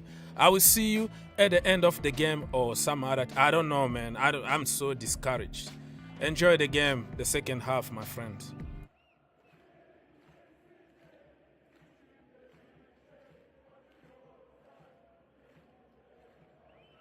Doesn't it? And straight away, Trevor Chalobah stepping forward and was pulled back by Jensen. Get the card out, and he's going to. Matthias Jensen cautioned within 10 seconds or something of the restart here.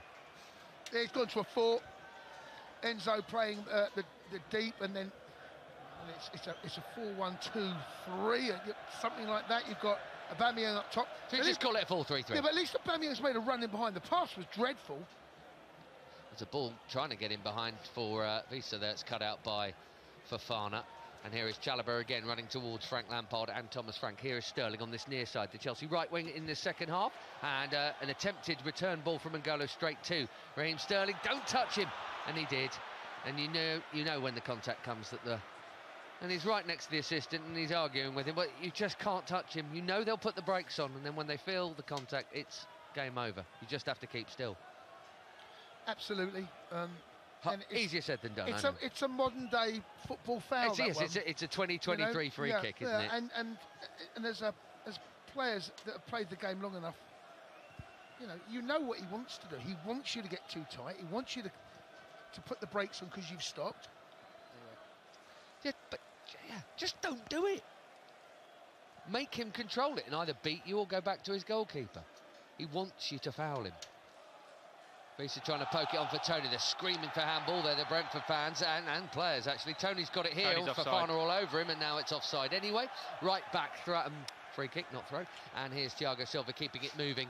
Ben Chilwell here. So Mudryk is playing wide on the left. Aubameyang is a centre forward, and Sterling is right wing. Yeah, I mean it's a 4-3-3. I said you said that, Ben. It's a 4-1-2-3, whatever you want to do. But what you've got Mudryk out wide, Sterling the other. But noticeably, Enzo is the deeper of the two midfielders.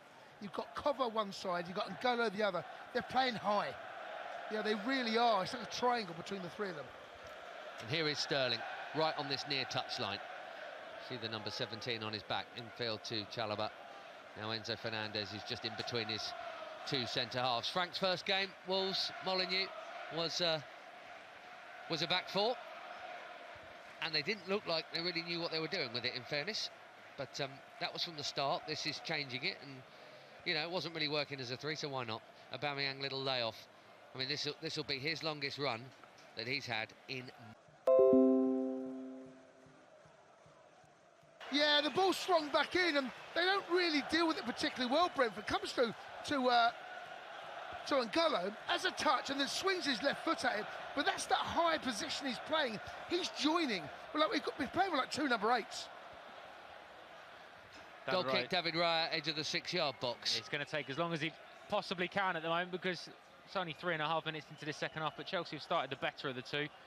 There's not a huge amount in this tussle that we're seeing in the middle of the park now, but all of a sudden it's all starting to liven up as Enzo knocks it wide to Ben Chilwell. Chilwell storming forward.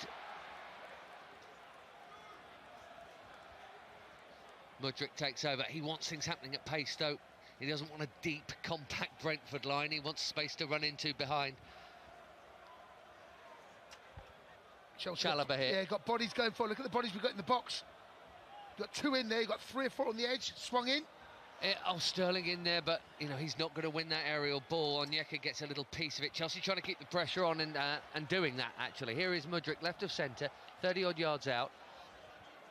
He's got Trevor Chalobah here on the ball in the right channel. Now the right winger is N'Golo Kanté. Infield again to Chalobah. Everyone in Brentford's final sort of 40 yards. Yeah, and that shape of the 5-3-2. Up here we get a great bend. This is something you and I, over the years, been very lucky. You see the shape, you see how well coached they are. It's a 3. The front man will drop in, so one goes out wide. So it'll be Wissa or Tony. Whoever goes on, he drops in to make the 3. So the shape doesn't change, but you're not travelling 15, 25, 30 yards. You're travelling 5, and you just cover those spaces. And that means it can't be 3 touches, boys. It can't be 3 touches. It has to be sharper than this to open them up. And the question is, of course, we keep coming back to it, but Chelsea have got to find something. Brentford, this will settle Brentford as long as Chelsea have the ball. Chalobah first time cross, low, volleyed out, left booted. Pinnock, me, and Zanka at centre half. They'll lap this up all day, all evening long. They'll be more than comfortable to test their mettle, even against Aubameyang as a one-on-one. So what are they not comfortable with? Well, that's the question, isn't it? I suppose pacing behind, if you can try and find that, and I guess that's why Mykhailo Mudryk is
face of the 6-yard box.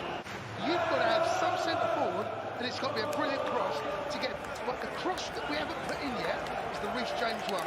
Whip it across that face of the 6-yard box. Don't make it a height battle. Make it a battle on the ground. And we keep putting in those balls. If I'm Ben Mee, or put anyone at the back there, I can't wait for the next ball to come in because I know I'm going to win it. Whip it across the face of the 6-yard line. Low, and someone like listen, he's not pulled up any trees since coming. He's barely had a kick, but Aubameyang knows where to snip out little tap-ins 8 yards out. It's the Reece James cross. We know what that cross looks like, right? Whip it across. So let's do it now, Sterling. He's on this near flank. Chalobah has gone out, outside then inside him. Sterling just thought about taking on Rico Henry. He's come back to Enzo Fernandez. He'll probably switch it. He does. Ben Chilwell now. Sorry, Ben. But once that happens, one of, or ideally both, Cover or N'Golo have got to go and join. Here is Kante. Aubameyang slips, still controls it inside the box. Can he get the shot away? He can. Didn't get hold of it. Low, dribbly, about 12 yards, 14 yards out, straight to David Raya. But there are signs here. This is better. That's exactly it. It is better, and even so, you see immediately players that are trying to get closer to Aubameyang, something that he can play off with N'Golo Kante, and he wants to be in the width of the 18-yard box. And centre forwards at this level, anyway, you're going to score majority of your goals. Do you know what we look like? We're enjoying the game out there as well. Absolutely. They look like they're enjoying what you could say. They'll want the ball. First 25 minutes of this game, no one really wanted it, but there's an urgency, and I like what I'm seeing. Mudryk tried a little give and go. Kovacic went the other way, but that's fine. You want that. Options. Mudryk again, left side. Chilwell. Chance to... No, wasn't really there. Roerslev was right there. He's kept it. He's come back to Thiago Silva, left of centre, 30-odd yards out. He drills a good ball towards Sterling. Aubameyang is heading it onto the roof of the net. What a ball. Thiago Silva to Raheem Sterling. Big Raheem winning his header there. Watch them in the lovely play. And do you know what? It's the run from Sterling. We spoke about it first half, Ben. He's made the run, because without that run, Silva doesn't think of the pass. So he's made the run. He leaps like a salmon. He's a little bit unlucky here. Oh, he wins the header, Raya. Right, by the way, Raya, that's terrible. Terrible. He's come out like Shilton on Maradona, missed his punch, and Aubameyang's looped, and it's sort of hit Aubameyang's head and looped over. Raya would have been really embarrassed. If that got in, that would have been awful keeping. Brave from Aubameyang as well, isn't it? You want a centre forward that's sniffing out those chances, like you said a minute ago, Ben. But when he's 6 yards from goal, big goalkeeper that's coming thundering out, how many times do you see people shy away from it? Aubameyang didn't. Header, unfortunately, loops onto the top of the net instead of in it. Ben Chilwell's just galloped 70 yards with the ball, and he's been tripped. And left corner of the box, there's a Chelsea free kick here. Honestly, it never ceases to amaze you, does it? How two halves in the same game can look so different. And Chelsea may not score and may not get anything out of this game, but this looks like a team playing football properly. Just with a couple of tweaks. Good opportunity now, though, isn't it? It's Mykhailo Mudryk and Ben Chilwell who have both stood over the ball, which can usually you think of Chilwell, but we could play this short, putting the ball in the box. I feel as though this plays at the Brentford. They want that, don't they? Yeah. Can you go short and Cover go and join? Got anything cheeky or clever? Mudryk curls it. Oh, free header, Thiago Silva! Near post, flicky header, just wide of the far post as he's looking. Well, fair play, Mudryk. It was a good ball in. It's a great ball in. You'll just see in the replay of it now, Thiago gets a little bit on it. He probably thinks that he's still guiding it into the far post. The spin on the ball from the delivery and the header as well. It's not far wide. Ryan knows it's going wide. It's not far wide, but it's a good effort and a good attempt. But immediately you see the reaction, you hear the chants from the Chelsea fans, and all of a sudden, things are really changing. Brentford now, we can see down on the bench, Thomas Frank's looking at Mbermo, and someone else, I think, is looking for potentially a double, maybe even a triple change coming up. So they know that something's changing. They've got to change something quickly. Hasn't scored yet this season, Thiago Silva. It's his 30th game. 30. Hasn't scored a goal yet. He's got 5 in his previous couple of years. Launched down the line here by Ben Mee as a foul on Fofana. And Thomas Frank wandering down there. Frank Lampard also. They both turned around at the same time. It's beautifully synchronised. Here goes Chilwell again. He's going to go on another gallop. Off he goes over the halfway line. This time he passes. Right, Mudryk, just run. Run. He's cutting in field. He's had to pass back under pressure from Onyeka. Taking over now, in the middle of the park, Enzo Fernandez, now Trev. Everyone inside the Brentford half. That's the Matthew Harding end. Chelsea attacking left to right and doing lots of attacking in this second half. It's much more like it, but it is still 1-0 Brentford if you're coming in late. They've got a free kick here for a foul on the D. Onyeka is down, and they are having a tactical chat down there in the Brentford technical area about how to change the flow of this, because while in the first half they absolutely had Chelsea at arm's length and they were just shuffling across and making it, well, making an easy job of making it difficult, if you see what I mean. This feels different. Chelsea feel like more of a threat. Yeah, just having a look, they are readying a change, definitely. Couldn't quite see who it was, who they were readying and getting ready, but all of a sudden Brentford look like they need to react to something. One or two players perhaps looking over at the bench, seeing what might be coming in from Thomas Frank. But again, when you've got that outball of Ivan Toney all the time, Jason, he's not winning anywhere near as much as he was winning in the first half. No, he's not. But win again. Good. Sterling, then Kovacic. Oh, well played Kovacic to get that ball off to Sterling while being fouled. Ben Mee gets a clearance in. I'll just quickly tell you, Forest have turned it round, leading Brighton 2-1. Massive one there. City and Arsenal half-time. West Ham, Liverpool still 1 each from very early on. 1-0 Brentford here as Enzo Fernandez plays it to Chilwell, who has been on the gallop in this half and then some. Aubameyang lays it off. Oh, lovely return ball to Aubameyang. Please be a goal. Oh, it's on target, but it's low and it's easily saved by Raya. That looked like football. There's a centre-forward with a 9 on his back. There's an urgency, there's a zip. There's something about this second half. You know what it is? There's an energy in the stadium. You can feel the crowd. I felt myself different now. Aubameyang's had a couple of chances.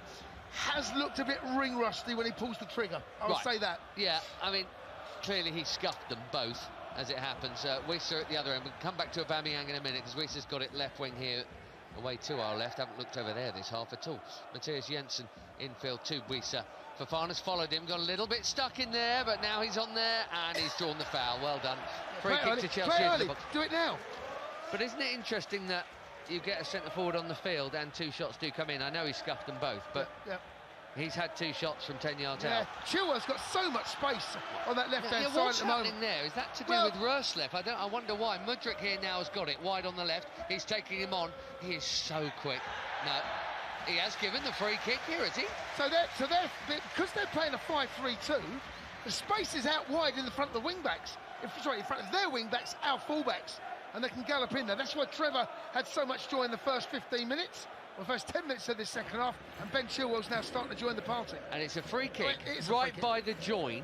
Oh, it is a free kick, isn't it? Yeah, it's a free kick right by almost by the join of penalty box and byline, left of far side as we look at the Matthew Harding in. There is a treble Brentford change coming, but presumably not when they're defending this, or maybe it will be. Well, I was going to say, I don't think so, because by the look of it, it's Brian Mbeumo, Mikel Damsgaard, and then Shandon Baptiste as well. So out of the 3 of those, two of them are very attacking change in Brian Mbeumo and Mikel Damsgaard. So again, maybe they're going to react and do something similar in terms of matching us up. They can't get out, can they? That's Sterling hits it into the crowd. They did try. I like the fact they tried something else there, actually, but it wasn't a good one. The shot was not hit with any real conviction, but again, it's better from us. There's bags of time. There's like over half an hour left in this game. Jensen going off for Baptiste, which is a straight swap potentially. Matthias Jensen started every one of their games. He ain't going to finish this one. Onyeka for Damsgaard, which is the next one. Yeah, I've not really seen. I feel like Onyeka hasn't really done anything except diving pathetically for a penalty. So Damsgaard's quite a decent, energetic player, but he's not actually started that much. Had a good Euros, didn't he? A few years back for Denmark, he looked very tasty, and that played well. And Brian Mbeumo we know about. He's on for a proper handful. Johan Wissa. So maybe they are going to a 3. Maybe they're going back to a 4-3-3. Maybe because.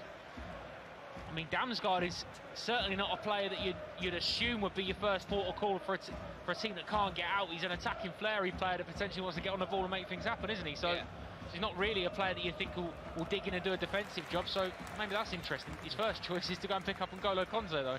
Yeah, attacking central midfielder generally, but maybe just brought on for some legs. Yeah, and then Mbeumo for Wissa up top. Thiago Silva hooks it to Chilwell. He's been seeing so much of the ball and in relatively huge amounts of green grass over there, him and Mudryk. Maybe they just want a little bit more legs out in the wide areas, because that's where Chelsea are really starting to dominate the game. As soon as that ball's gone over out there, to Mudryk. 3 have closed him down. That must have been the message. I mean, 3 again. Wouldn't be difficult. See the 3 closing the ball. But you do the maths. 3 by the ball. Someone somewhere's got to be free. There has to always be You know? someone with There's some got to be. space. You can't have 3 on 1. That's fine. Bournemouth just chased Fofana and forced him to go back to Kepa. But yeah, that's absolutely okay. Keep possession, keep hold of the ball, and like you said, that gap, that hole is somewhere. Although Ben Chilwell very nearly gives Ivan Toney a little sniff as he rolls it into Thiago Silva. Just enough on it though. I'm worried that we haven't seen anything of Toney yet. Brentford throw far side here. One of the rare moments, and we've had 18 minutes of this second half where they've been inside the Chelsea half.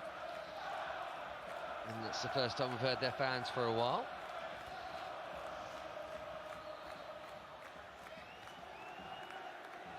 Brentford, as it stands, will go above Fulham. We'll go Brentford, Fulham, Chelsea, 9, 10, 11. That is bonkers. Oh, lovely. Quick bit of footwork from Mudryk, but then he's got to keep the ball. Was he fouled? No, it's gone the other way, has it? Did he give him the free kick the other way? I'm not sure there's much in it either way, to be honest with you. But he doesn't quite take the ball with him. You know, he does exceptionally well. That turn of pace inside, like from 0 to rapid inside 3 yards. See you later, Jan out. There's a Megs, wasn't it? There is. Oh, it's beautiful. And then Shandon Baptiste has caught him up. Yeah, I don't know as much either way, to be No, honest. But agree. He's seen a foul, and you know. Brentford free kick. David Raya still hasn't taken it, by the way, on the halfway line in his all-yellow kit. Brentford playing from right to left, but they've been defending generally at the Matthew Harding end. But this will be being pumped long towards the run of Ben Mee, who's up there. Chalobah got up with him. Pinnock here is going to shepherd it out, and it's a corner in front of those Brentford fans. Yeah, well, I think this should, with what the players we've got in the pitch, I think this could represent an opportunity if we win the ball as a counter-attack. You've got the pace of Sterling, you've got Mudryk as well, and Aubameyang's not honestly, slow. I think we could. I don't think we do that enough. But how many years when Sancho, when the goalkeeper gets all, we hold on to it. Joe, if he catches this or the ball gets at the goalkeeper's arms early, I want to see Mudryk one side, I want to see Sterling the other. Jason, the desk in front of you is full of dents, testament to the fact that you've been annoyed at Kepa not bowling the ball out for the last couple of years. We'll see it now, will we? No, Chilwell following his man across. But like you've just said there, Jace, what harm would there be now at 1 down to stick Mudryk on the halfway line? Because then you've got to have 2 back there. And then they have to put 2 back. Another modern game. Declutter the box as well. You know, it's a modern game defensive thought process. That the more bodies in there, the less chance to score a goal. That is it, Ben. Because what you mean, but mathematical analysis has probably showed it. Right, Kepa comes now, pours it away with his. That's a decent right hook. Yes. Okay, fair enough. I'm not going to argue with it. I'm sure so the counter's on. Right, it's on now. Kovacic tried to bang it forward. Go on, chase him anyway. You could see potentially, couldn't you? Look at Aubameyang herring down after David Raya here, who does a little drag back and then boots it left-footed long. I've enjoyed this second half. The first half was like far too much of this season has been here, but this has been much more like it. Sterling inside right channel, Chalobah outside him. Go and get it in the box if you want. Low, but better than that, please. Easily cut out. And Fofana has won it. Did he foul? No, he didn't foul Toney. Wesley Fofana, was he fouled? No. Referee letting everything go at the moment.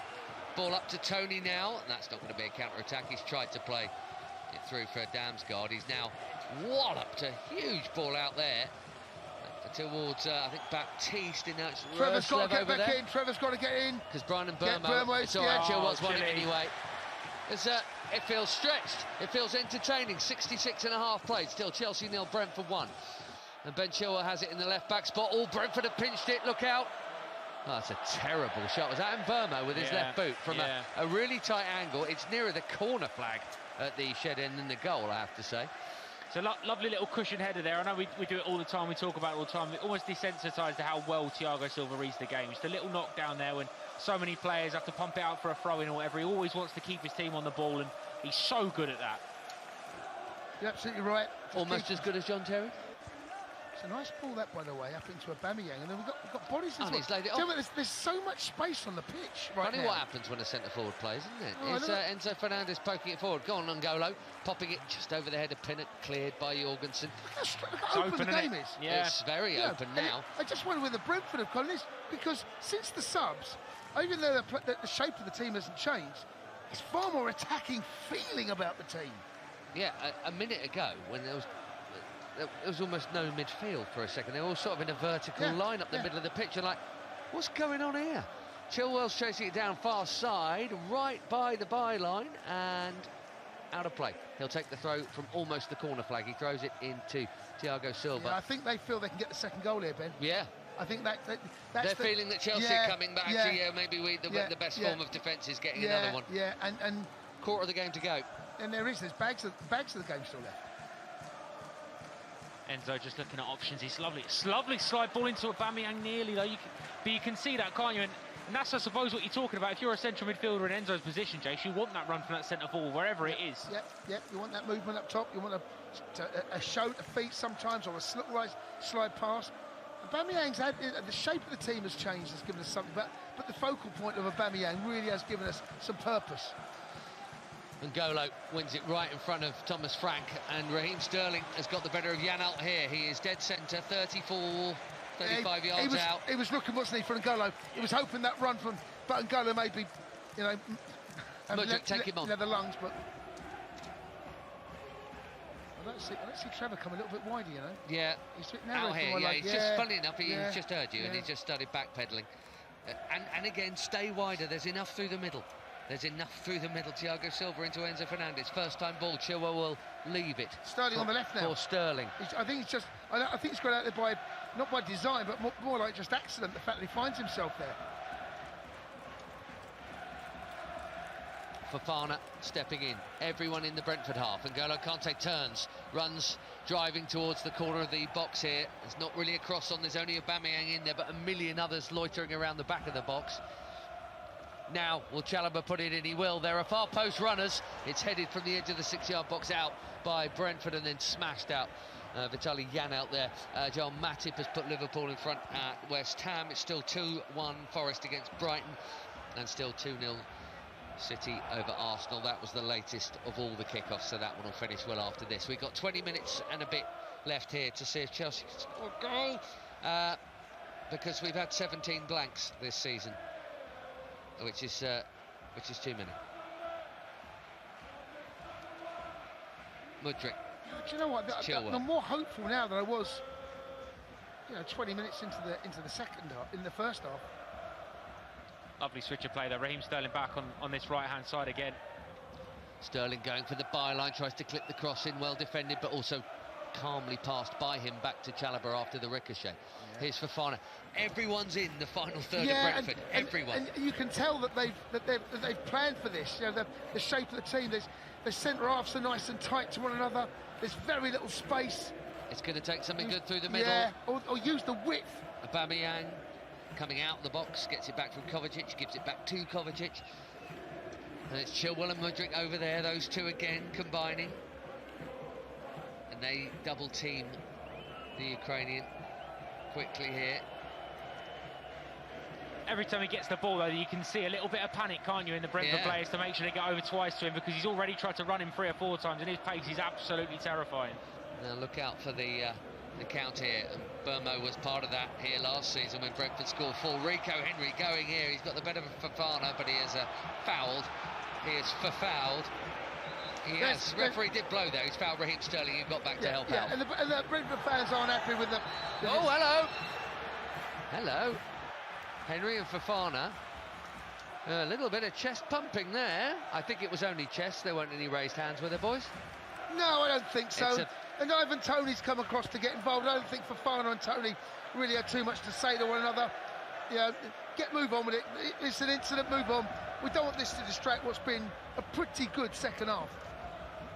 Yeah, I think the referee's just going to book them both by the look of things and try and move on with things quickly. We're not seeing a replay or anything, but...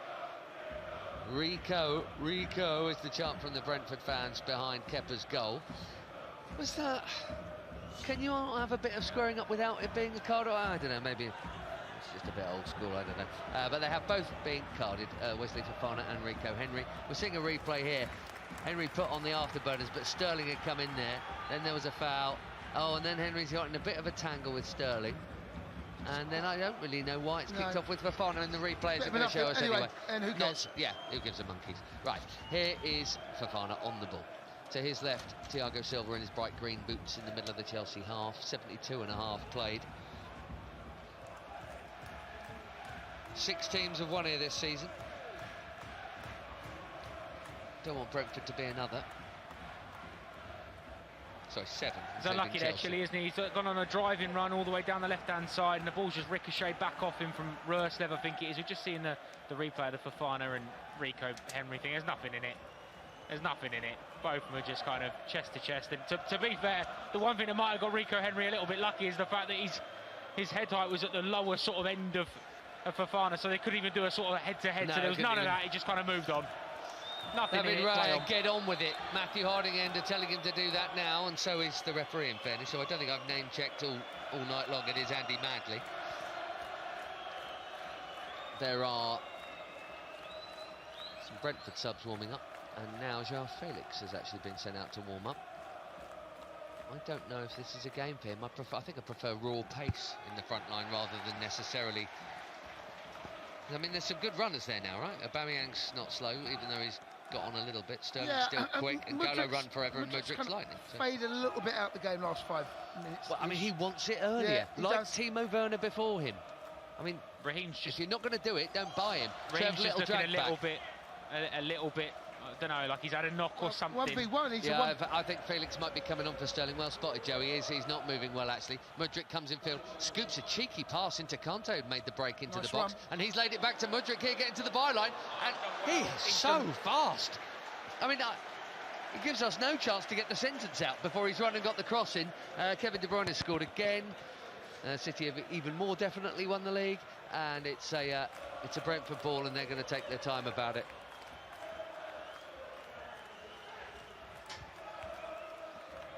Kev, can you come back here and score one for Frank, please? Yeah, not only João Felix, but also Noni Madueke is down there warming up, so could be one of two, could be both potentially. You know, Chelsea have got to try and find something in the last 15 or so minutes of the game, because at the moment, like you said, since the changes have happened, it's opened up a little bit more, and I think it's starting to favour Brentford a little bit, because Chelsea have got to find something. Ben Mears just taken forever over a throw. Now Ivan Toney is going to do the opposite and get on with it and try and catch Chelsea unawares. He hurls it down towards Mbermo, well read. Thiago Silva, player of the year, comes across to get that. I had a conversation with a friend of mine about Chelsea's best plan. I don't think there's another candidate. Are we agreeing? Well, that's my vote. Boys, we agree? Yeah, I'm with you there. Yeah, absolutely. I think we had a little chat with a couple of Chelsea friends earlier on, and I think N'Golo Kante will be in that conversation purely because of how well he's played since he's come back. I know it's crazy, but that's the standards and the levels that he sets rather than anything else. It's just part of a midfield that's turned over the ball here, and Mbermo is a lone man going forward here. Oh, Brentford have won it back. 2 men down, one from each side, and Rico Henry coming up the left flank here. He's pinged one towards Ivan Toney, who controls it just inside the box. Ivan Toney shoots, it cannons into Ben Chilwell. They're screaming for handball. Yeah, the ball hits his hand, but I don't know what it's by his side. He drills it. I don't think VR's going to get involved in this one. No doubt it hits his hand. Not debating that. I don't think you're going to get handball for that. Kovacic in the centre circle. Aubameyang dropping in. See if we can get him another chance. Third time lucky, maybe, after those couple of scuffers he's had. He's got 3 goals, 1 in the Premier League. We've barely seen him, though, let's be fair. I mean, he's in the box now. It's too straight, really odd it, situation to sign for a club, and 3 days later the manager who you knew isn't there anymore. Yeah, I mean, there's been a lot of odd things about this year, and the Aubameyang enigma is one of them. I think I'd always rather have someone playing who is a centre forward, regardless of what kind they are. Someone who thinks like a forward and hopefully finishes like one. Yeah, the question I've got to ask both of you is, have we done it? Has Raya done enough work between the sticks? No, he hasn't. And that has been a familiar theme, and Brentford are now coming the other way in number. 3 on 3, right side of the box, look out. Little cut in field. 2-0 on the counter. It was always possible. Yeah. It's Burmo at the shed end again. Come from the subs. He smelt blood. Thomas Frank smelt blood. Saw that Chelsea was starting to press. Saw Chelsea were starting to be stretched going forward. Realised that they're on the counter-attack. Chelsea become vulnerable. And the sub that he made, and Burmo proves him right. Brilliant subs. We saw it. We saw what he was going to do, and we've seen it now executed. Brilliant manager, well played. Cut in from the right channel, banged it with his left. I think it might have taken a little flick off someone on the way through, actually. Noni Madueke and Joao Felix are going to come on for Chelsea now, but it's to rescue a game in 15 minutes or thereabouts. 2 goals required. I'm afraid we've seen this all too often here this season, and plenty of people are heading for the exits, and we've seen that too much too. Yeah, it's, you know, I don't hurt like I have done. It's a strange feeling because I didn't think we'd win today. I thought a draw would be the best we could get, and I'm not surprised we're losing. You know, I'm obviously, you know. In the melee, boys, Raheem Sterling's been replaced by Noni Madueke, and Joao Felix has come on for Enzo Fernandez. 2 goals in 15 minutes, boys. You don't feel like it's going to happen, let's be honest. But let's see, Frank Lampard embraces Enzo Fernandez as he comes on. Noni Madueke's come to this near side. I'd like to have seen a bit more of him. Since his first couple of appearances, I actually thought showed something that I thought... Yeah, I agree with that. It was raw, certainly. Yeah, sometimes it was a bit legs all over the place and I wasn't quite sure what he was going to do, but I kind of liked it. Yeah. Well, so now, Jay, by the look of it, then it'll be more of a 4-2-3-1 with Felix a little bit closer to Aubameyang, you'd assume, right? Well, I mean, the shape of in terms of wide men, it's a straight swap personnel-wise. Oh dear. I think Felix and Mudryk between them. Yeah, I mean, that's a classic communication breakdown of players who don't play together. I don't know if it's done much to be. Oh, he might be. Oh. What we don't want, boys, now is to concede the third. You know, where it becomes slightly embarrassing that, you know, that we are getting battered at the moment. Yeah, at the moment Brentford fans are singing words to that effect very much, and you know they're enjoying their away day at the moment. This has been a difficult evening for Chelsea to react to. Chelsea fans started to liven up and get back into it in the second half because of something they were seeing and the showing from the players, and you know there's been energy, there's been openness, but you know the goals come from a counter attack because you have to open up, you have to have a go for it, and you know we did overcommit to an extent. So unfortunately, I suppose there is a mindset of whether you lose 1 or 2, you get nothing from the game, do you? So you might as well have a go for it. But we're in that situation, aren't we? You know, and credit to Thomas Frank. He spotted that was the way the game was going. Some other managers, Joe, may well have gone. I might stick a different. I might go 5-4-1. Nah, he hasn't done that. He's added that little bit of pace, that little bit of quality up top in Buemo, who I'm guessing we all like. Yeah, absolutely. Cutting in from that right hand side is you knew what he wanted to do. He doesn't want to go on the outside. Oh my word! Nearly there. Ivan Toney. Kepa nearly passed one. Ivan Toney on square terminally on the slide. He tried to get there. Fair play, Forest. They've got Morgan Gibbs-White penalty in the last minute. 3-1. That's going to change things at the bottom. Is Noni Madueke Fofana going on the underlapping run? Here he is. Oh, he's got it back to Noni Madueke, who has surely won a goal kick, apparently. Do you know the thing about that game, which I just suddenly thought, we would never come back from that 1-0 down. Yet Forest are. Forest to find a way to come back. Well, West Ham, Palace and Dinamo Zagreb are the only 3 times this season Chelsea have gone behind. Gone behind and won. The other 14 have been defeats. Kevin Schade, the German forward, is going to come on here. I was just going to say, we've seen 2 interesting ways here, I think, of opposing managers, Jason. You were very complimentary the other day about Unai Emery. You remember Villa were 1 up, and you said he's just going to defend it for this second half. And they just essentially say, I don't think you're good enough to break us down. That's what they said. And that didn't happen. No. Here, Thomas Frank's done it a different way. He's actually gone, OK, we have been defending. I don't know if we will hold out like that, but you're going for it, so I reckon my best bet is to go for it, and we'll probably get someone on the counter. And that's worked too. Well, the subs told you that. The shape didn't change. The shape of the team remained the same. And there's many different ways to win a football match, you know. There's no right or wrong way. It's about winning. And you're absolutely right. And, you know, Frank he's had a tough return to Stamford Bridge. There's been a couple of times where you do feel as though the managers have taken advantage. Today's another example of that, I'm afraid. It's 6 points off the top half now, which makes me think that realistically that is not going to happen. No, I mean, I'm more concerned about Palace catching us, West Ham catching us, Wolves catching us. Yeah. Maybe even Bournemouth. Dare I say it, Bournemouth catchers. Dare I say, the only ones that aren't, I'm comfortable right now, are Leeds, Southampton, and maybe Everton. Leicester. Look, Forest, Leicester, Everton, Leeds. Yeah, they're too far behind. But Leeds downwards are still 9 points plus behind. Still got to go to Bournemouth as well. Still good. Yeah.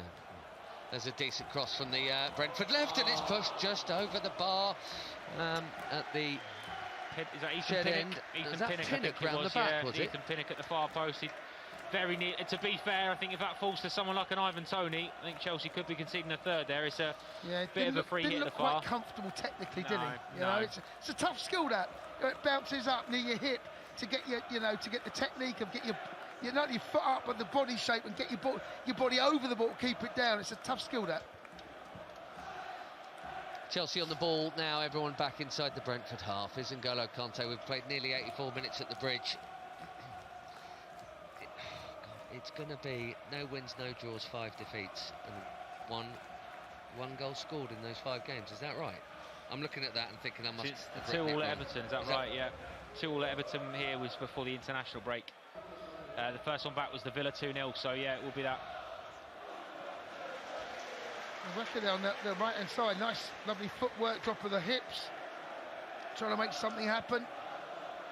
This season is going to go down, and hopefully we'll sit here in about 5 years' time. Go, God, do you remember 22, 23? Wow, how about? Where did that? You know, let's hope that conversation. No, it will do. Chilwell delivers the corner, Ben Mee thumps it out. So I mean, to be fair, there was a blank before Frank got here anyway. That's the Aston Villa game. That was Potter's last, wasn't it? And then then Liverpool was a 0-0. Bruno. And Bruno, yeah. Lost without scoring at Wolves. Lost both to Real. The goal against Brighton is the only one in the last 7 matches. Play goes on here, and N'Golo collects it at the back, and Trevor Chalobah here on the halfway line.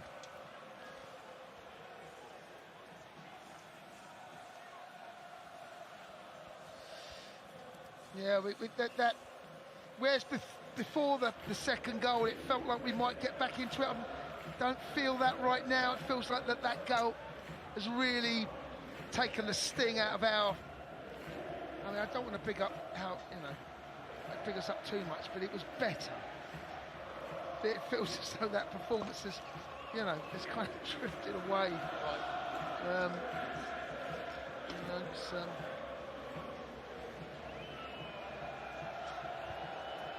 The numbers are all frightening. 7 home goals scored in 2023, is that right? Yeah, under 3. And it's 4 wins out of 20 this calendar year. 4 wins out of 20. And it's Conor Gallagher's deflected goal here against Brighton is the only goal in the last 7 matches. And that is under Bruno and Graham Potter, and then Frank, I should add. But 1 deflected goal in 7 games. I can't believe that sentence is coming out of my mouth, Joe. Well, so we know what the problem is. Next season, there can be no excuses. Okay, there can be no excuses about how we rectify this. Looks like Pochettino's coming. I don't want to, say any more than that. But if you can read and what I've heard, he's it certainly seems to be that. He's good as. And I like the way. Right, but does he coach these players to score goals? Well, yes. Because yes. I mean, we need a striker, Ben. Right, well. And Nkunku's not an out-and-out striker. No, Nkunku's not. He's another one of those lovely outside. Does he turn Romelu Lukaku into his starting centre forward? No, I don't think Lukaku comes back. I could be wrong. I don't think Lukaku comes back. I think that deal is turned out to be. So if we have no strikers now, and apart from Aubameyang. Possibly. Breuer, obviously, when he's back fit. Okay, an academy boy with some promise. Liverpool have 5 people who put the ball in the back of the net. Yeah. Manchester City. So I mean, yeah, I mean, look, we've got players that can. They just aren't at the moment. I mean, you'd like to think that Mudryk is going to deliver his fair share. You'd like to think that Mace, depending on what happens with his career, there are players. I'm not talking about someone chipping in with 6 or 7 from midfield. I'm talking about forwards that score goals. Yeah. Pedro, Hazard, Costa, or Drogba, Robin Duff. You're referring to to Mane and of course Salah, right? Yes. And Gakpo, Nunez, Firmino, if you're talking about them, or well, it depends what Saka. It depends what he does Jesus. with the shape. Kuka might turn into one of those. He might play 4-3-3. He might look at Reece James and chill and go, do you know what? I like the fact that we got Levi Colwell who's away out on loan. He might look at that and go, no, do you know what? To get the best out of this team, I want Reece and Chilwell high and wide. And in which case, the shape of the front can change. You can play a 3 or a 2 up top, depending on what you do in the centre of the park. Well, one way or another, it's going to be another fascinating watch, because it only ever is when it comes to our beloved Blues. We've played just over 88 here. Brentford are knocking it about with Rico Henry being chased by Trevor Chalobah, who gets his tackle in. A little layoff by Sharda, and then Mudryk wins it back. No change in the scorelines elsewhere. Go on, N'Golo. N'Golo Kante's just burst through up the middle, slides it. No, trying to slide it in for Aubameyang didn't work. Nice idea. It's not his game though, is it? That's where you really want that piece. You want Felix in there, don't you? Or Mace, or someone of that, or Hazard. I know I'm going back to, but you want someone of that kind of Nevin. That brain space of someone that can create something there. Next up, remember the weekend game has moved to Tuesday. It is Arsenal, who are on a downer. They're dreadful anyway. 3 points from their last 12 available. And can I just say, I would start Aubameyang against Arsenal away there, because he's bound to score against Arteta and compound it. Well, Ben, he had a difficult 45 minutes here against Arsenal in the home game. You're right, he did. He come off the bench. He started, he got hooked at half-time, didn't he? But in fairness, that was with William Saliba at centre-half, and he's injured, so... Yeah, and Arsenal were good then. They've predictably fallen to bits now. Kante slides it into João Felix. He's crowded in there. He's got the ball off, though, to Chalobah, who almost stumbles. He's into the box and then out of it again. Here's N'Golo turning. So congested. Look at all that red and white in there in front of him. There's nowhere to go. Every single player within 22 yards of David Raya's goal. Now is Madueke, though, on the right-hand side. Curled in by Chalobah. Mudryk. There's no Kai Havertz at all, actually, in the squad tonight. Mace, we know, is probably done. Then, wasn't he? Yes, he was. And a fair few people with that ball put out of play have decided that'll do. A change here with Aaron Hickey coming on for Rico Henry.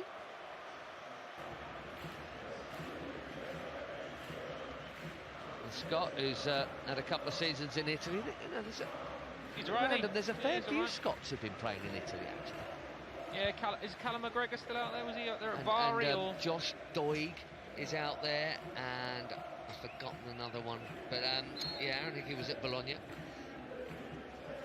There's Janet McSweeney or something like that. Cameron McJanet, who was at Luton. He's at Lecce. Very good. Carry on this if you want, Ben, to be honest. It's Mudryk to João Felix. That's a foul, Shandon Baptiste. It's a Chelsea free kick in the middle of the Brentford half. I mean, I'll say this for Mykhailo Mudryk. He's looked to try and make things happen since coming on. Absolutely. We've hit 90 minutes now. Did anyone see how many he held up? 4, and we're a minute and a half into that now. Talking about Scotsmen in Italy.